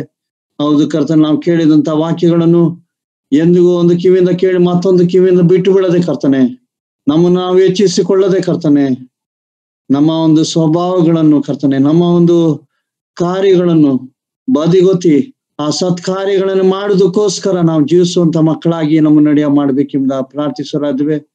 ಹೌದು ಕರ್ತನೆ, ಎಂತ ಒಂದು ಪ್ರೀತಿಯನ್ನು ನಾವು ಕಾಣುವಂತ ನಾವಾಗಿದ್ದೇವೆ, ಎಂತ ಒಂದು ಕೃಪೆ ನಮ್ಮ ಮೇಲಿಟ್ಟಿದ್ರಿ ಅದಕ್ಕಾಸು ಸ್ವಾಮಿ. ಹೌದು ಕರ್ತನೆ, ನಾವು ಕರ್ತನಲ್ಲಿ ಬದುಕನ್ನು ನಾವು ಮಾಡಿದಿರಲ್ಲ ಅದಕ್ಕಾಸು ಸ್ವಾಮಿ. ಕರ್ತನಲ್ಲಿ ಜೀವಿಸುವಂತ ಒಂದು ಶ್ರೇಷ್ಠವಾದ ಭಾಗ್ಯವನ್ನು ಕೊಟ್ಟಿದ್ರಲ್ಲ ಅದಕ್ಕಾಸು ಸ್ವಾಮಿ. ಈ ಲೋಕದಲ್ಲಿ ಇರುವಂತಹ ಸ್ಥಾನಮಾನಗಳಿಗೋಸ್ಕರ ನಾವು ಜೀವಿಸುವಂತರಾಗಿರೋದೇ ಕರ್ತನೆ, ನಿಜವಾದ ಸತ್ಕಾರ್ಯಗಳನ್ನು ಮಾಡೋದಕ್ಕೋಸ್ಕರ ನಾವು ಬೆಳೆಯುವ ರೆಡಿಯ ಮಾಡ್ಬೇಕೆಂಬ ಪ್ರಾರ್ಥಿಸರಾದ್ವೆ. ಹೌದು ಕರ್ತನೆ, ನಮಗೆ ಒಂದು ಶ್ರೇಷ್ಠವಾದ ಭಾಗ್ಯವನ್ನು ಕೊಡುವಂತಹ ದೇವನಿಗಾಗಿದ್ರೆ ಅದಕ್ಕಾಸು ಸ್ವಾಮಿ. ಆ ಪರಲೋಕದ ಸಾಮ್ರಾಜ್ಯಕ್ಕೆ ಬಾಧ್ಯಸ್ಥರಾಗುವ ಮಾಡುವಂತಹ ದೇವನಿಗಾಗಿದ್ರೆ ಅದಕ್ಕಾಸು ಸ್ವಾಮಿ. ಹೌದು ಕರ್ತನೆ, ನಾವು ಈ ಲೋಕದಲ್ಲಿ ಕರ್ತನೆ ಆ ಸತ್ತವರಾಗಿ ಆ ಸೈತಾನ ಕೃತ್ಯಗಳನ್ನು ಮಾಡ್ತಿದ್ದಂತ ನಮ್ಮನ್ನು ಕರ್ತನೆ ಆ ಪಾಪದಿಂದ ನಮ್ಮನ್ನು ಬಿಡುಗಡೆ ಮಾಡಿ ಕರ್ತನೆ, ಪಾಪಾಂಧಕಾರದಿಂದ ಬಿಡುಗಡೆ ಮಾಡಿ ನಮ್ಮನ್ನ ಆ ಒಂದು ಪರಲೋಕ ಸಂಸ್ಥಾನವನ್ನು ಮಾಡಿದಿರಲ್ಲ ಅದಕ್ಕಾಸು ಸ್ವಾಮಿ. ಈ ಒಂದು ಶ್ರೇಷ್ಠವಾದ ಭಾಗ್ಯವನ್ನು ಕೊಟ್ಟಿದ್ದಕ್ಕಾಗಿ ನಾವು ಸ್ತೋತ್ರವನ್ನು ಅರ್ಪಿಸುವರಾದ್ದೇವೆ. ಹೀಗೆ ಕರ್ತನೆ ನಮ್ಮೊಂದಿಗೆ ಮಾತಾಡುತ್ತಾ ಇರುವುದಕ್ಕಾಗಿ ನಾವು ಸ್ತೋತ್ರವನ್ನು ಅರ್ಪಿಸುವರಾದ್ದೇವೆ. ಒಳ್ಳೆಯದನ್ನೇ ಮಾಡುವಂತಹ ದೇವರು, ಒಳ್ಳೆಯದನ್ನು ನಡೆಸುವಂತಹ ದೇವರು ನೀವು ಆಗಿದ್ರೆ ಅದಕ್ಕಾಸು ಸ್ವಾಮಿ. ಸೈತಾನದಿಂದ ನಾನಾ ರೀತಿಯ ಕೆಟ್ಟ ಕಾರ್ಯಗಳು ಬರುವಂತದ್ದಾಗಿದೆ ಕರ್ತನೆ, ಸೈತಾನದಿಂದ ನಾನಾ ರೀತಿಯ ಆ ದುಷ್ಟ ಕಾರ್ಯಗಳು, ಕೆಟ್ಟ ಆಲೋಚನೆ ಬರುವಂತದ್ದಾಗಿದೆ ಕರ್ತನೆ. ನಾವು ಯಾರು ಕರ್ತನೆ ಅದಕ್ಕೋಸ್ಕರ ಸೀಮಿತರಾಗಿರೋದೇ ಕರ್ತನೆ, ನಮಗೆ ಕೊಟ್ಟಿರುವಂತಹ ಜವಾಬ್ದಾರಿಗಳನ್ನು ಅರ್ಥಕೊಂಡವರಾಗಿ, ಹೌದು ನಾವುಗಳು ದೇವರ ನಿರ್ಮಾಣ, ನಾವು ಆತನಿಗಾಗಿ ಜೀವಿಸ್ಬೇಕೆಂಬ ಜ್ಞಾನ ಬುದ್ಧಿಯನ್ನು ಪ್ರತಿಯೊಬ್ರು ಕೊಡ್ಬೇಕೆಂಬ ಪ್ರಾರ್ಥಿಸರಾಗ್ತೇವೆ. ಕೊಟ್ಟಂತ ವಾಕ್ಯ ಭಾಗಕ್ಕಾಗಿ ನಾವು ಸ್ತೋತ್ರವನ್ನು ಅರ್ಪಿಸುವರಾಗ್ತೇವೆ ಕರ್ತನೆ. ವಿಶೇಷವಾಗಿ ನೀವು ಮಾತಾಡಿದಕ್ಕಾಗಿ ನಾವು ಸ್ತೋತ್ರವನ್ನು ಅರ್ಪಿಸುವರಾಗ್ತೇವೆ. ಹೌದು ಕರ್ತನೆ, ನಮ್ಮ ಮಧ್ಯದಲ್ಲಿ ಇದ್ರಿ ಅದಕ್ಕಾಸು ಸ್ವಾಮಿ. ನಮ್ಮ ಮಧ್ಯದಲ್ಲಿ ಇದ್ದು ನಮ್ಮೊಂದಿಗೆ ಮಾತಾಡುವಂತ ದೇವನಿಗಾಗಿದ್ರೆ ಅದಕ್ಕಾಸು ಸ್ವಾಮಿ. ಯಾಕೆಂದ್ರೆ ಕರ್ತನೆ, ಯಾರು ನಾಶವಾಗಬಾರ್ದು ಎಂಬುದಾಗಿ ಕರ್ತನೆ ಈ ಲೋಕಕ್ಕೆ ಬಂದಂತಹ ದೇವರು ನಮ್ಮೆಲ್ಲರ ಪಾಪವನ್ನು ಹೊತ್ತುಕೊಂಡು ಆ ಕ್ರೂಜ ಕಮ್ಮದ ಮೇಲೆ ಜಡಿದು ಕರ್ತನೆ ಅದು ತೀರಿತು ಎಂಬುದಾಗಿ ಹೇಳಿದಂತಹ ದೇವಾದಿ ದೇವನಿಗಾಗಿದ್ರೆ ಅದಕ್ಕಾಸು ಸ್ವಾಮಿ. ಇದೇ ಒಂದು ಮನೋಭಾವದಿಂದ ಕೂಡಿದವರಾಗಿ ನಾವು ನಿಮ್ಮನ್ನೇ ಆರಾಧಿಸುವಂತ ಮಕ್ಕಳಾಗಿ ನಮ್ಮ ನಡೆಯ ಮಾಡ್ಬೇಕೆಂಬ ಪ್ರಾರ್ಥಿಸಲಾಗ್ತೇವೆ. ಎಂದಿಗೂ ಕರ್ತನೆ ಆ ಒಂದು ಸ್ಥಾನಮಾನಗಳಿಗೋಸ್ಕರ ನಾವು ಸೀಮಿತರಾಗಿರೋದು ಕರ್ತನೆ, ಆ ಸತ್ಕಾರ್ಯಗಳನ್ನು ಮಾಡೋದಕ್ಕೋಸ್ಕರ ಸೀಮಿತರಾಗಿ ನಾವು ಜೀವಿಸುವಾಗಿ ನಡೆಯ ಮಾಡ್ಬೇಕೆಂಬ ಪ್ರಾರ್ಥಿಸಲಾಗ್ತೇವೆ. ವಾಕ್ಯವನ್ನು ತನ್ನಂತ ಆ ನಿಮ್ಮ ಮಗನನ್ನು ಸಹ ಕೈಗೊಪ್ಪಿಸಿಕೊಂಡಾಗಿದ್ದೇನೆ. ಆ ಸಣ್ಣ ವಯಸ್ಸಿನಲ್ಲಿ ಕರ್ತನೆ ಆ ಮಗನನ್ನು ಆರಿಸಿಕೊಂಡಿದ್ರೆ ಅದಕ್ಕಾಸು ಸ್ವಾಮಿ. ಆ ಮಗನಿಗೆ ಬೇಕಂತ ಆರೋಗ್ಯವನ್ನು ಬಲವನ್ನು ಕೊಡ್ಬೇಕೆಂಬ ಪ್ರಾರ್ಥಿಸಲಾಗ್ತೇವೆ. ಅವರ ಕುಟುಂಬವನ್ನು ಸಹ ಕೈಗೊಪ್ಪಿಸಿಕೊಂಡಾಗಿದ್ದೇನೆ. ಅವ್ರ ತಂದೆ ತಾಯಿ ಅದೇ ರೀತಿಯಲ್ಲಿ ಕರ್ತನ ಇಬ್ರು ಹೆಣ್ಣು ಕಂದಿರೋನ್ನು ಸಹ ಕೈಗೊಪ್ಪಿಸಿಕೊಂಡಾಗಿದ್ದೇನೆ. ಆ ಕುಟುಂಬವನ್ನು ಇನ್ನೂ ಹೆಚ್ಚಾಗಿ ಆಶು ನಡೆಸಬೇಕೆಂಬ ಪ್ರಾರ್ಥಿಸಲಾಗ್ತೇವೆ. ಅವರು ಹೊಸ ಪ್ರಾಂತದಲ್ಲಿರುವ ಕರ್ತನೆ ಅವ್ರನ್ನ ಹೆಚ್ಚಾಗಿ ಆ ಸೇವೆ ಕಾರ್ಯಗಳನ್ನು ಮಾಡೋದಕ್ಕೋಸ್ಕರ ಉಪಯೋಗಿಸ್ಬೇಕೆಂಬ ಪ್ರಾರ್ಥಿಸಲಾಗ್ತೇವೆ. ಹೌದು ಕರ್ತನೆ, ಎಂತ ಒಂದು ಶ್ರೇಷ್ಠವಾದ ಜವಾಬ್ದಾರಿಯನ್ನು ಅವ್ರು ಕೊಟ್ಟಿದ್ರೆ ಅದಕ್ಕಾಸು ಸ್ವಾಮಿ. ಆ ಜವಾಬ್ದಾರಿಗಳನ್ನು ಕೊಟ್ಟಿರುವಾಗ ಆ ಸೇವೆ ಕಾರ್ಯಗಳನ್ನು ಮಾಡ್ತಾ ಇರುವಾಗ ಕರ್ತನೆ ಯಾವುದೇ ರೀತಿಯ ತೊಂದರೆಗಳು ಬಾರದೇ ಇರುವ ಹಾಗೆ ಅವರನ್ನು ಕಾಪಾಡು ನಡೆಸಬೇಕೆಂಬ ಪ್ರಾರ್ಥಿಸಲಾದ. ಒಂದು ತಿಂಗಳ ಹಿಂದೆ ಕರ್ತನೆ ಆ ಸಭೆ ಅಲ್ಲಿ ಸ್ಥಾಪನೆ ಆಗುವ ಮಾಡಿದ್ರೆ ಅದಕ್ಕಾಸು ಸ್ವಾಮಿ. ಆ ಸಭೆ ಬೆಳೆಯುವಾಗ ನಡೆಯ ಮಾಡ್ಬೇಕೆಂಬ ಪ್ರಾರ್ಥಿಸಲಾದ್ವಿ. ಅದೇ ರೀತಿಯಲ್ಲಿ ಕರ್ತನೆ ವಿಶೇಷವಾಗಿ ಆ ಕುಟುಂಬವನ್ನು ಆ ಸಹೋದರನ್ನು ಕರುಣಿಸಿ ನಡೆಸಬೇಕೆಂಬ ಪ್ರಾರ್ಥಿಸಲಾದ್ವಿ.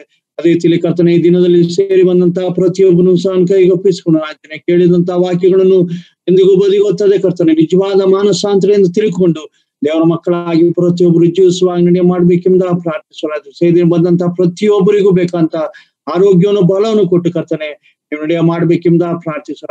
ದೂರದಿಂದ ಹೌದು ಕರ್ತನೆ ಸೇರಿ ಬಂದಿದ್ದಾರೆ, ಆಸಕ್ತಿಯಿಂದ ಸೇರಿ ಬಂದಿದ್ದಾರೆ ಕರ್ತನೆ. ಅವರೆಲ್ಲೊಂದಿಗೆ ಮಾತಾಡಿದಕ್ಕಾಗಿ ನಾವು ಸ್ತೋತ್ರವನ್ನು ಅರ್ಪಿಸುವರಾದ್ದೇವೆ. ಕೊಟ್ಟಂತ ವಾಕ್ಯ ಬಾಕಾಸು ಸ್ವಾಮಿ ಘನಮನ ಉಂಟಾರಿ ಕರ್ತನೆ.